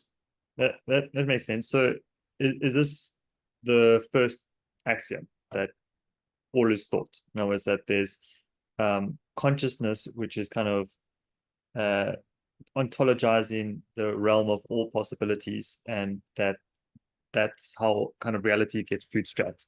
Is that And then that's it. The thought is what creates the almost what's observable is what's experienceable by this thought. It's like That's it. and consciousness thinking. And to really understand how it's not woo-woo, Mm-hmm. you have to really appreciate the technical definition of the two forms of thought. Self-referential thought, which can only be in geometry unless somebody comes up with a counterexample. Okay, so and self-referential thought must always be mathematical. Like in set theory, for example, you cannot allow elements of a set that are not mathematically definable. So in set theory, you can't have irony and humor as elements. But so we have self-referential thoughts, and that those composite and relate to become physics. And so in our paper, the self-simulation hypothesis, we have these three forms of information. One is called, we use the symbol little I, and it's an italic little I. And this would be your idea of these mathy things. The root vector polytopes are just vectors, triangles, mathematically definable objects that could in principle be used to create an emergent structure of particles moving around in 3 dimensions. So that's little I. Then after little I, if you arrange quantities of this mathy information called self-referential symbolism, which is a thought. In other words, it's a thought in the mind of a pan-consciousness, emergent computational substrate. Then how those are arranged creates your very first stratum of realism or physicality, which is called emergent physical information, which we write as EP for emergent physical. And then we put a subscript at 1. And that would be what physicists call the fundamental particles, right? An electron. Fundamental particles. So that wouldn't be something more like a preon, for example, or something even The more like preon an would, EM no, or something. the preon would be the little I. So in Salam and Pati's model of preon physics, which they worked on just prior to the standard model of particle physics that they got accolades for, the preons are little mathy objects. They're actually points, right? Like just little primitives. And then little constellations of those points in their model form the electron. So the electron is made of little mathy things. So our little mathy things are the root systems of these Lie algebras that are associated with the standard model, and they call that little I. How the little I preons are arranged creates the very first primitive object that in our formalism is called a cycle clock. It's called a division algebraic cycle clock, and we could talk later about the technicalities of it, but that's an electron, a fundamental particle, and then how those relate goes to EP2, emergent physical information subscript 2, and that would be a neutron, right, or a proton. And then how those neutrons and protons are related at the 3rd level with orbiting electrons becomes an atom. And then at level 4, you can get a molecule like DNA, and it keeps going up and up and up. And at some point, at least with biology, you get this other substance called emergent consciousness, which is made of non-self-referential symbols, not made of the little I. It's whatever the heck James Wiles-ness is, it's real and it's causal, because James Wiles-ness pushes around atoms. James Wiles-ness, okay, So that emergent EC happens in a hierarchy. So it emerges or transcends out of physicality, high EPN, and then you get EC, emergent consciousness, subscript 1, and then 2, and then 3. And eventually, with a high enough N on the EC, in principle, you have an EC that is capable of holding the code and self-actualizing itself in this consistent cosmology. Okay, that's quite nice. I like that structure.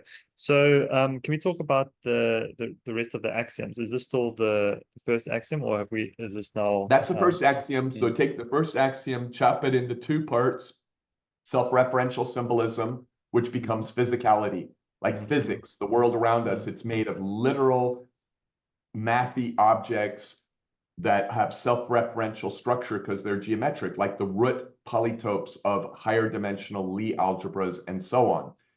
And then it's everything else, which is when you make an observation, you are not actually creating new EP. You're not creating math. What you're doing is you're looking at your monitor, you're seeing a symbol of me, you're reproducing that in your prefrontal cortex. It's all EC. So before I get to the next axiom, let me make a quick advertisement that answers something I failed to finish a few minutes ago, where I mentioned the dirty little secret of fundamental physicists is the measurement problem. It's a problem. Now, and then I introduced the universal wave function, and then I stated that the fathers of quantum mechanics and modern quantum field theorists will come on your podcast and tell you that, of course, the quantum formalism is never intended to predict thought, ideas, okay?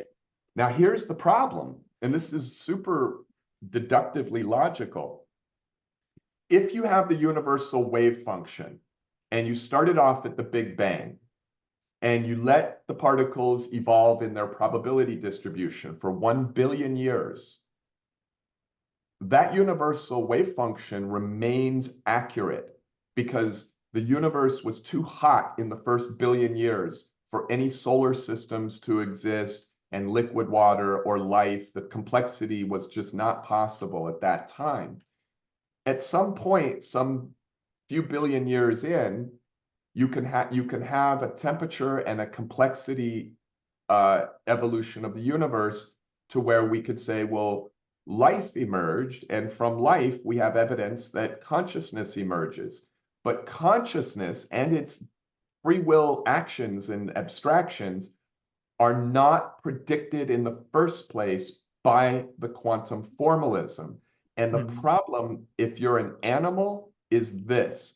As James is comprehending me with great effort and focus, he is radiating a coherent stream of photons out of his skull that can be picked up by modern devices.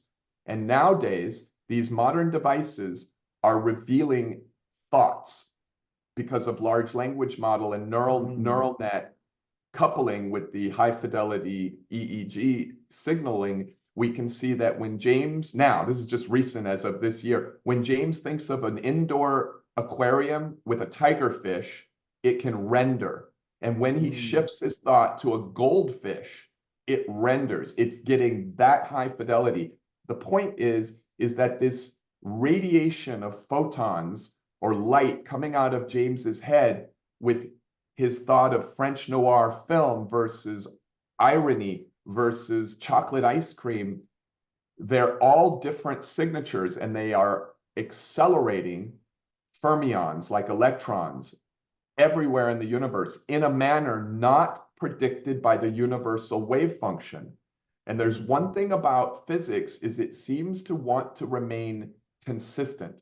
So if James emerges, unpredictably, he does these thoughts. Those thoughts contaminate the otherwise pristine predictive power of the universal wave function. The universe, to remain self-consistent, has no choice but to update, rewrite, replace the universal wave function. And this is called the collapse of the previous wave function. And it only happens when a mind-like entity has the ability to think about the data. If a dead body, a dead human cadaver, were in the lab observing the which way data in the double slit experiment, the interference pattern would not change on the screen. There would be no need to update or collapse the previous wave function.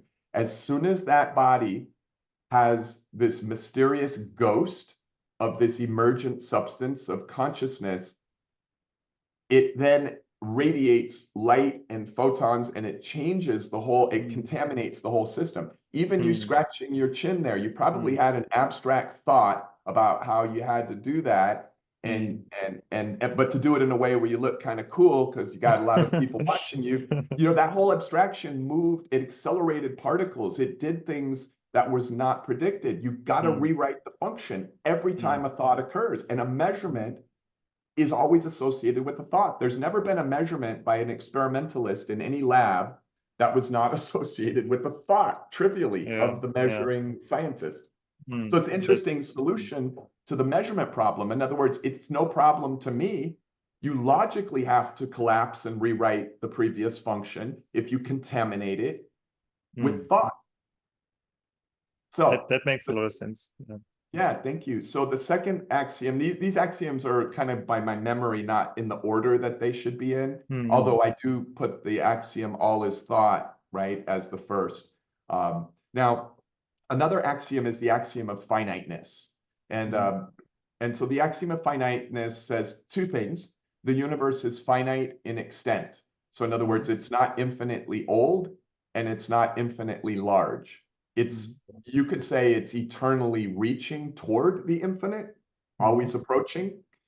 And furthermore, that any finite volume of time or space in reality does not have an infinite quantity of irreducible symbols. So the irreducible symbol is the point. That point is a mathematically definable object. It is dimensionless. It has no internal substructure. It virtually has no information other than this trivial amount of information structurally. Sorry, can you just repeat that statement again? Any bounded part of this, the finiteness, so any finite measure of reality cannot have an infinite number of symbolic meaning.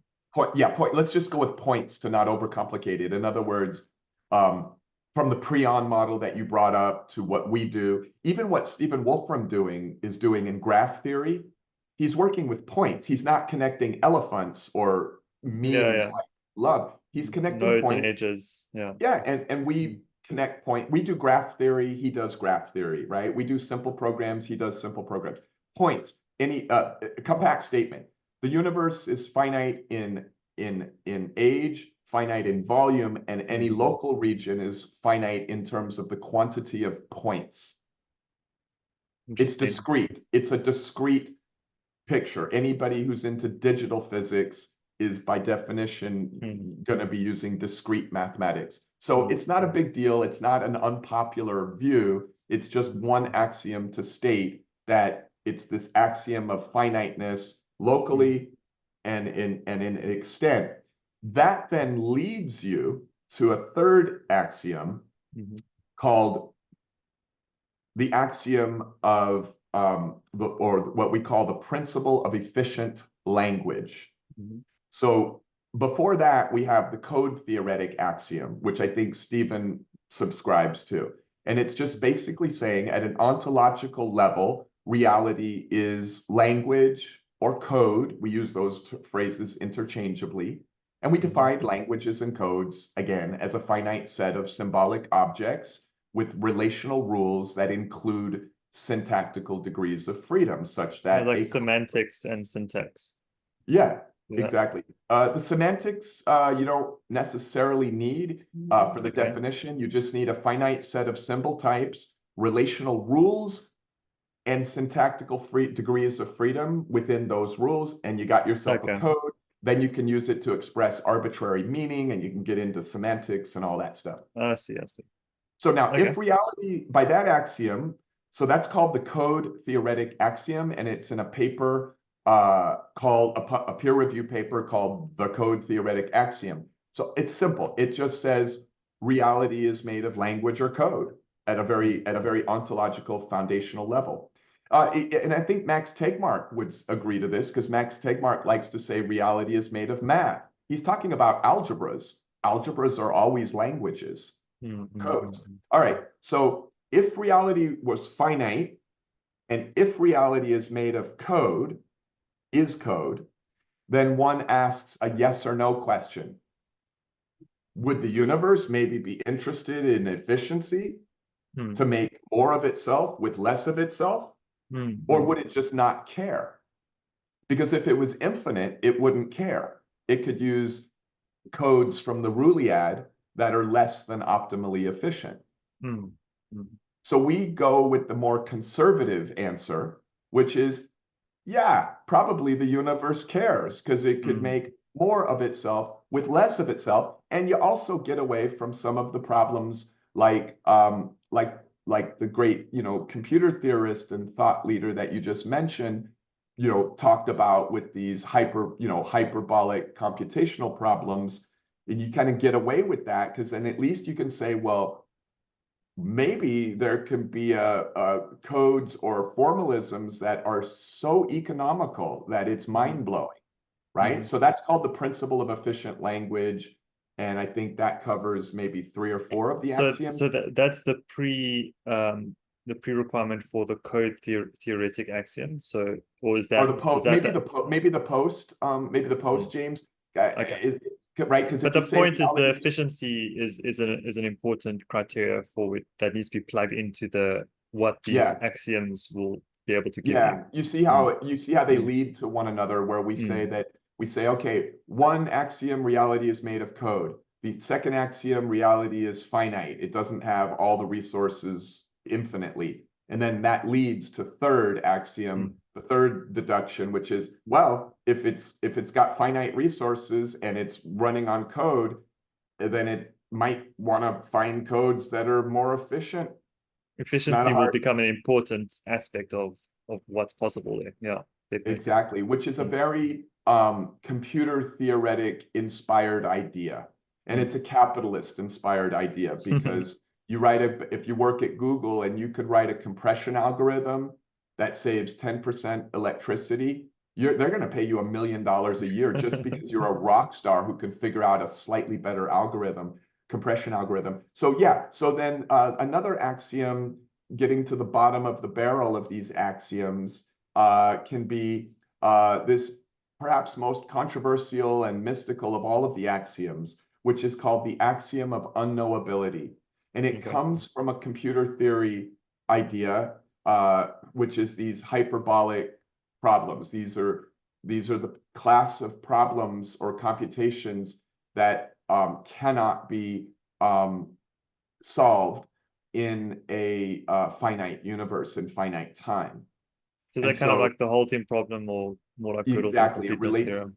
Yes, it relates to that, and Turing machine theory, and so it's a pretty cool idea and easy to get your head. It's not hard to get your head around. It just requires the understanding that in a finite universe with finite computational resource, there's a very large infinity of problems that are flat out not non-computable in this type of universe that's finite. And then we say, all right, cool.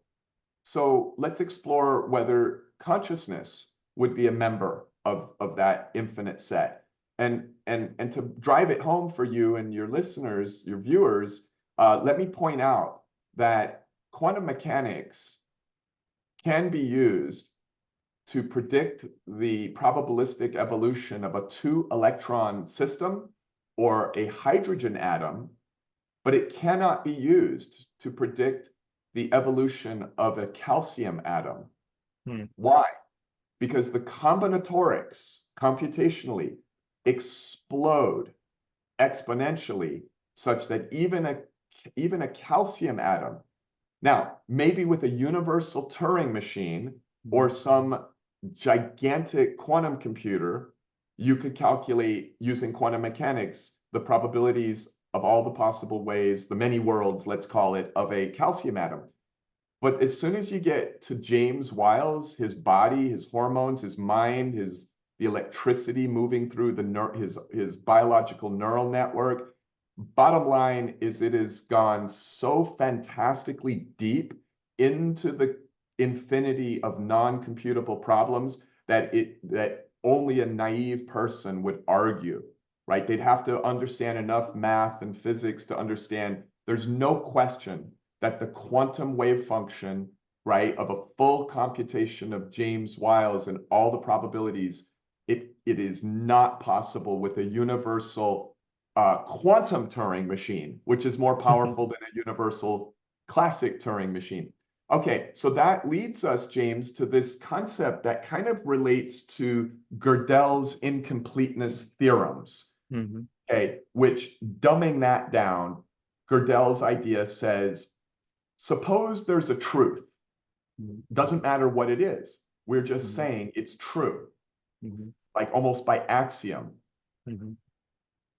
There are truths that cannot be proven within the system within which the truth lives.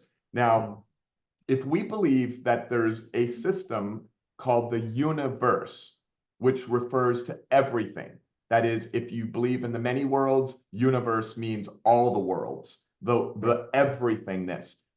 So if everything is finite and bounded, right, then we say there aren't even systems outside of that, right, that can prove this truth. And then we say, but how do we decide something is true? Okay, if we want to get into that. So you can kind of go to Descartes, or you can go to James Wiles. You could say, James, seriously, man, do you think you're conscious? And you force James to answer. And then you realize James is pretty convinced that he's conscious, but he can't prove it. But he's just convinced. But he's not unreasonably convinced. He's got a lot of empirical evidence that he's conscious. So the thing about physics is we can get empirical evidence that things are almost certainly real, that they're there, like consciousness. So you see, we have this form of Gödel's incompleteness theorems where we say, yeah, James is definitely conscious. I mean, especially James can say it, because for all I know, I'm dreaming. And this Zoom call is not happening, and it's just a thing. Or James is an AI, or he's not really conscious. But the point is James can decide that he's conscious, and James could admit that it can't be proven in a finite universe. So that leads to an axiom called the axiom of unknowability. And it relates to the computer theory idea of these hyperbolic problems that are non-solvable. And it's really interesting because if consciousness is as fundamental as our axioms are saying in this self-simulation cosmology, it's kind of cool because it's frustrating and cool because we say, gosh, we're demanding, we want to know everything. We want to be able to discover and understand everything in all detail with first principles. But if it's fundamentally impossible with this class of problems, and if consciousness is that, then we have to let our followers and our colleagues, collaborators know that we cannot participate in the discussions about whether AI is conscious or not. We cannot participate in debates over the interpretation of quantum mechanics, whether consciousness collapses the wave function or not, because we cannot define consciousness. And neither can anybody else arguing about it. We can say what consciousness does. We can wave our hands and try to pretend like there's a rigorous argument for a definition. There's no consensus definition amongst professionals. So that Yeah, is, well, that's an interesting statement because there's many things that are difficult to define. I wouldn't describe consciousness as potentially the the most difficult thing to define in terms of just having a word to represent phenomena. I think it's pretty well researched, like the types of phenomena that could be associated with consciousness. You could list out all the types of implications that consciousness could have. Yes. I think maybe, I mean, this is Semantics, just though, what, right? That's a semantic thing you're bringing up, because yeah, I well, agree with, but I even just agree the way with we you. communicate, Yeah. you know, if we were to Yeah. communicate consciousness, I think the symbolic representation of how we would use consciousness in communication would be quite similar. What it feels like to me is people wrestling with trying to understand consciousness. It's almost like an internal challenge. It's like a self-referential strange Dilemma. attractor. Yeah, Yeah, yeah, yeah. that people kind of like get caught in this loop. And as a computer or software engineer, you have these concepts like recursion and self-reference that you have to seriously account for, otherwise your programs won't compile, and the Yeah. users will experience crashes in their system. You have to seriously handle these things in robust ways, and that's kind of giving me this feeling that consciousness potentially could be handled. There might exist, in other words, for how many people is consciousness really a problem? And for those people that isn't a problem, is it really undefined? Well, hold on. I think I was not clear, because I don't think Mm. we have a disagreement or any semantical disagreement on this. So I'm going to clean up my words for you. Mm.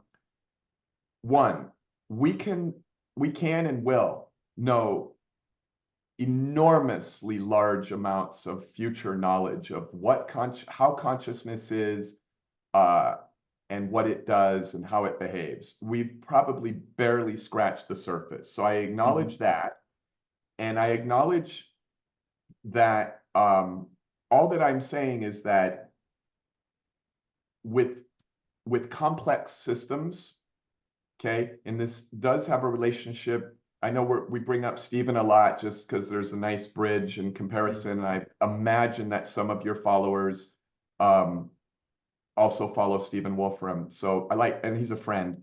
But I really appreciate how a lot of the things that he says, he uses different phrases and explains them differently, and they are really similar. And it's this concept of, he says, trust the simple program. You just can't know what it will do until you let it run sufficiently large times. And then what it does is really emergent behaviors that don't cost you any more or less than if it didn't have that emergent behavior. And then he also has this idea of, that relates to these ideas of non-computability and non-compressibility and all of these ideas.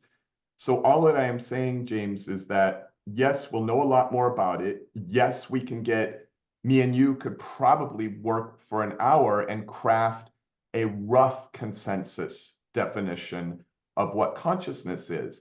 But yet there would still be some fuzzy areas, even if we have a consensus. And what I'm saying is this deepness of very complex systems emerging within a computational process for free. I call it free lunch. That Microsoft research needed 100 plus pages just to summarize all of the unexpected and mysterious things that GPT 3.5 was doing last year.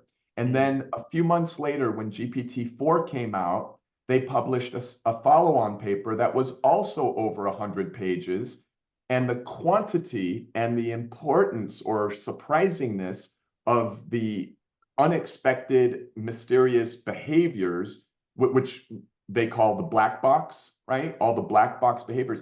So what happened is between GPT 3.5 and GPT 4, the black box grew, which means that the inaccessibility to ever understand what is going on in the emergent structures in this vast neural networks increased. And now we're at GPT GPT-4o, and 4o guaranteed has a bigger black box than GPT-4. And they already have GPT-5 and don't want to release it until after the US elections. And you can best believe that Microsoft is probably going to do the same group. They'll do another follow-on, and the black box will grow. So the point is consciousness, or intelligence, whether from an artificial neural net or a biological neural net, these are most certainly problems that fit squarely into the hyperbolic set of non-computable problems in a finite universe. So we admit that, and we get upfront about that, because you can imagine, James, that a lot of materialist colleagues can easily criticize what we're doing, because we're just mentioning the word consciousness raises eyebrows. So we get really clear right up front. We attack materialism for what it is, a mystical philosophy with no ground. And then we say, we are geeky. We're talking about digital mathematical information at the end of the day. We're not waving hands. It's not another Deepak Chopra book, just, without equations. But we also want to tell all of you right up front through an axiom, we don't know for sure what consciousness is, and neither do you. And so don't try to argue with us about whether an AI can or can't be conscious, or what consciousness is at a rigorous consensus definition. We allow some amount of sacredness to be cute. In other words, there are ineffable things in reality by logical reason relative to these computer theory inspired ideas. And yet we can still claim that even though it's ineffable and transcendent above the compute level, we can say it is utterly foundational because of the self-simulation idea, and it requires a rewrite or a collapse of any function if it emerges from that system. So that's the last axiom is easy to throw out, and that'll complete the 6 axioms. And this is called the axiom of transtemporal causality. Maybe I'll think of a more compact word. But they're strange loops. They're attractors. So in the self-simulation hypothesis interpretation of quantum mechanics paper, we try to educate the readers on the fact that quantum mechanics is retrocausal in the pure math, if you're religious about the math and you take it at face value. And in order to solve it, Wheeler and Feynman wrote this idea called the Wheeler-Feynman handshake, which just means the evolution of the future, how it loops back to influence the present, where you're trying to do a solution, and then the normal classic causal evolution from the past. They meet in the middle mathematically, and the Wheeler-Feynman handshake essentially integrates these two causal things, which is called the retarded portion of the wave and the advanced portion of the wave. Okay, so nothing in quantum mechanics is a deal killer for retrocausality.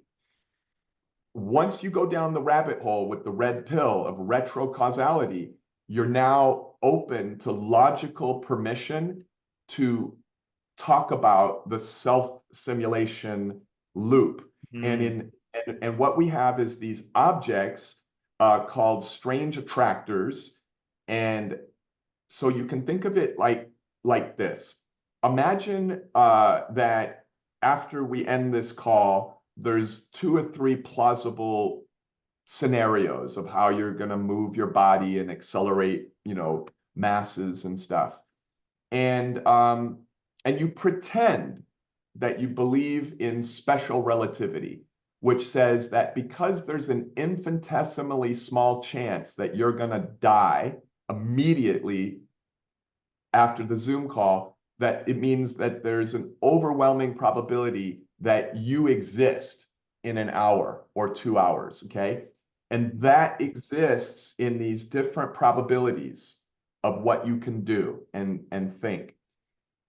If you pretend like you are somehow able to remember forward in time, right? To almost bilocate whatever consciousness is to some realistic section of Einstein's spacetime from special relativity, then you're abstractly somehow putting your consciousness there. Now we're getting into philosophy, right? Like hypothetical, but you're putting your consciousness there.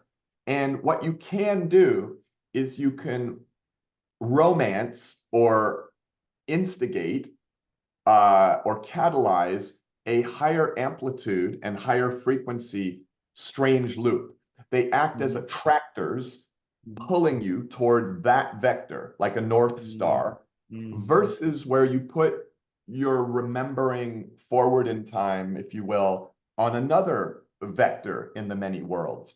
So you get, as an animal with ultra high abstract consciousness in the SSH philosophy, self-simulation hypothesis philosophy, you get to kind of manipulate the strange loops.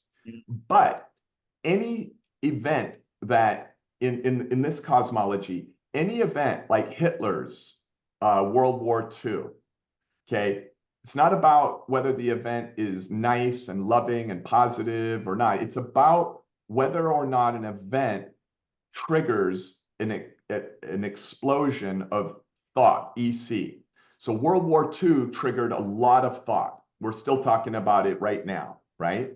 When there's something that can generate a lot of high-level abstraction in the EC, the principle of efficient language, that axiom and how it acts within this broader cosmology called the self-simulation hypothesis, what it means is that as long as the physical probabilities of the EP are not violated, in other words, whether you get up and get a drink of water or go for a walk outside, those are two equally probable energetic pathways that don't violate classic conservation of energy. But when there's an event that can generate a high magnitude of EC that kind of has a kind of domino effect on others, then what happens is, because the pan-consciousness substrate directly emerges from EC, not directly from EP, you are an animal. You directly emerge from EP, from the self-referential symbolism of physics. So the pan-consciousness substrate it grows in its computational resource capability, and it emerges from thought, which means that prior to World War II, okay, that event existed as a very powerful strange attractor that would give the universe a large amount of emergent meaning about the terror and the horror and everything related, the glory, everything related to World War II. So it pulled like an attractor. So we have to be very careful in this cosmology. You have to be very careful about what you worry about, what you obsess about and fantasize about, as far as doomsday pictures of getting into an argument when you get home with your girlfriend, or anything. You selectively choose what to fixate yourself on, because what if you're inadvertently having a transtemporal and transspatiotemporal correlation with these events that definitely exist in the many worlds idea and definitely exist in Einstein's block universe idea. So that's the last of the axioms, and within that network of 6 axioms lives an infinity of simple program and mathematical approaches. And Stephen is working on one narrow sliver of the Reuliad space in a very low mathematical space, because he's using graph theory outside of defined spaces, and I am using graph theory in defined mathematical spaces. And he once told me, well, Klee, if we were in a foot race to see whose group can discover a physically realistic or even slightly physically realistic simple program, I admit that you have a higher statistical probability because you're stealing the mathematics of the standard model of particle physics, the group structures and the algebraic root systems and so on. And I'm not. I'm just doing graph theory without any mathematical structure or space. And I said, well, then why don't you join me and do graph drawing theory? So graph drawing theory is where you just take a space, right? Like the Euclidean plane, and then you're connecting things in a defined space. And he said, well, you're also taking a big risk, because if you've picked the wrong math, just because you think it's associated with the standard model of particle physics, then you're going to be like off course. I think I'm being more conservative by being agnostic to the math and working with the simplest abstraction, which is just rudimentary graph theory. And I said, okay, I respect that. I agree I'm taking risk.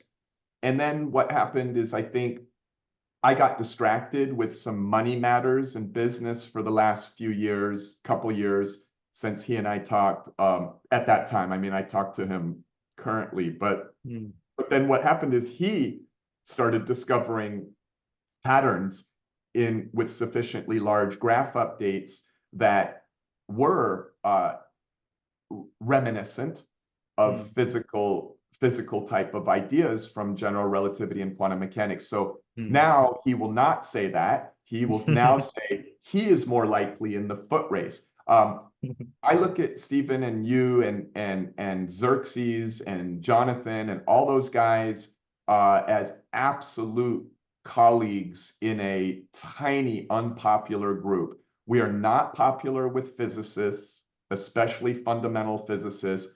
We are more popular with pure mathematicians, pure computer programmers. But we do want, Stephen does, I do, we want to get even more attention from people who are really interested in taking the red pill and exploring without political fear this space of simple programs, right? And so we're both kind of preaching, explore the Rouliad, pick a space in the Rouliad and explore the hell out of it. And let's all collaborate and form a worldwide community, you know. And James, just to give you a plug, I know that you have a recent mission that you've accepted from Stephen Wolfram to help organize and get the beginnings of a new phase of expansion of this worldwide community of people exploring the Rouliad. And I'm ready to dedicate my time and my money to that. And so you and I met through Stephen, and then you invited me onto this fun podcast. So there's a lot. Maybe we'll come on a future podcast with you and update your audience on how our collaboration, like maybe we get a conference going, maybe we get some prize, maybe I donate money to do a prize, right? And then we get a lot of people competing for the prize and whatnot. But yeah, that's it. I would really like that. And just to stick with the theme of trying to end on ideas in machine learning and artificial intelligence, is that I think in a potential future where AI will help alleviate some of the necessary but maybe unfortunate economic incentives that drive a lot of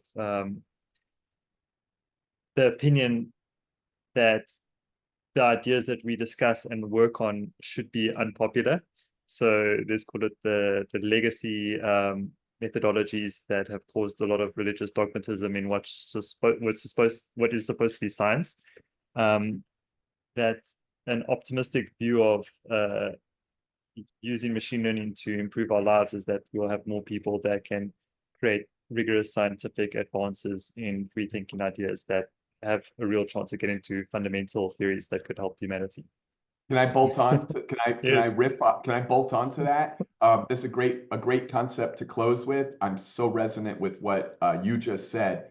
Now, to elaborate, about 2 years ago, I was feeling very insecure and nervous about how much time it takes to pay human coders to explore the most narrow sliver of the Rouliad. And Stephen took 10 years of his life just to explore the 256 cellular automata, which are simple programs, before he wrote that 1,100-page tome. Now, if Stephen had a GPT-6 level artificial collaborator, he could have explored the 256 cellular automata overnight. He could have come back in the morning and all patterns would be revealed, and it could give suggestions on all the paragraphs of that 1,100-page book. So I was getting insecure about 2 years ago when I realized that although I am committed to this specific set of mathematics in my narrow sliver that relate, just for your geeky listeners, I want to say, we break the symmetry of the root system of the largest exceptional Lie algebra, E8. So we break the symmetry of that root vector polytope by the symmetries of the 3 lower division algebras. So the four-dimensional division algebra is the quaternions, and the root system associated with the quaternions inside of this 8-dimensional crystal is the D4 root lattice, and its root polytope is the 24 cell, which is just a 4-dimensional ball with 24 points on the surface that are connected like a graph. And then that is broken by the root system of the A2 complex plane, the complex numbers. So, and that is broken by the root system of A1 Lie algebra. So these are 4 root systems, 8D, 4D, 2D, and 1D, associated with the real integers, the complex integers, the quaternionic integers, and the octonionic integers. And these are algebras. The division algebras are what you can think of as spatial numbers. They live in spaces, Euclidean flat spaces. So looping back, the insecurity was, oh my gosh, paying human coders at QGR just to do the simplest permutation of one of these discrete group theoretic combinatorics that define one of these systems that lead to our probability distributions in 3+1 space, it takes a long time. But what if I have to go through 2,900 of them and each one takes a month? I'll be dead by the time, that won't happen in my lifetime. So I didn't know what to do because I did not see this coming. During COVID, I didn't see this coming. You're talking about neural nets that can fully comprehend every abstraction of this podcast. This is high-level stuff, and these things can comprehend somehow. I don't know what consciousness is. I'm not saying they're conscious, but they comprehend the full detail. Not only that, they can write code. They can reason. They can act agentically to correct themselves. Oh my God. As we get into the last quarter of this year and the first quarter of next year, our goal at QGR, and by the way, any of your listeners who has technical background and wants to participate, my email is Klee at quantumgravityresearch.org. And we'll be looking to fund collaborative things with Stephen Wolfram and James Wiles here. We'll be looking to add staff members. We'll be doing grants. But what we want to do is set up a software that allows collaborators to scan through this narrow section of the Ruliad by moving the dials to change the combinatorics, which changes the energy landscapes or the little unrealistic physical worlds of probabilities, so that we can start iteratively advancing towards the slightly more physically realistic ones. But where it's really going to crack open for Stephen's group and my group is within 6 months, the next generation of neural nets with the next gen code writers and agentic behavior are going to be able to just race through our chosen sections of Reuliad space really fast. And not only fast, they will be able to observe topological patterns within the data that we humans just can't see. And we can get to the realistic programs fast. So what we want to do is decide, and this is what I want to talk to you about, James, later. We need compute. So the difference between my money comes from a vitamin company, and Stephen's money comes from a computer company, software company. He has more access to compute. Now, I don't know if he's thought about buying NVIDIA GPUs and setting up a rig, or maybe we can rent, right? But we need compute fast.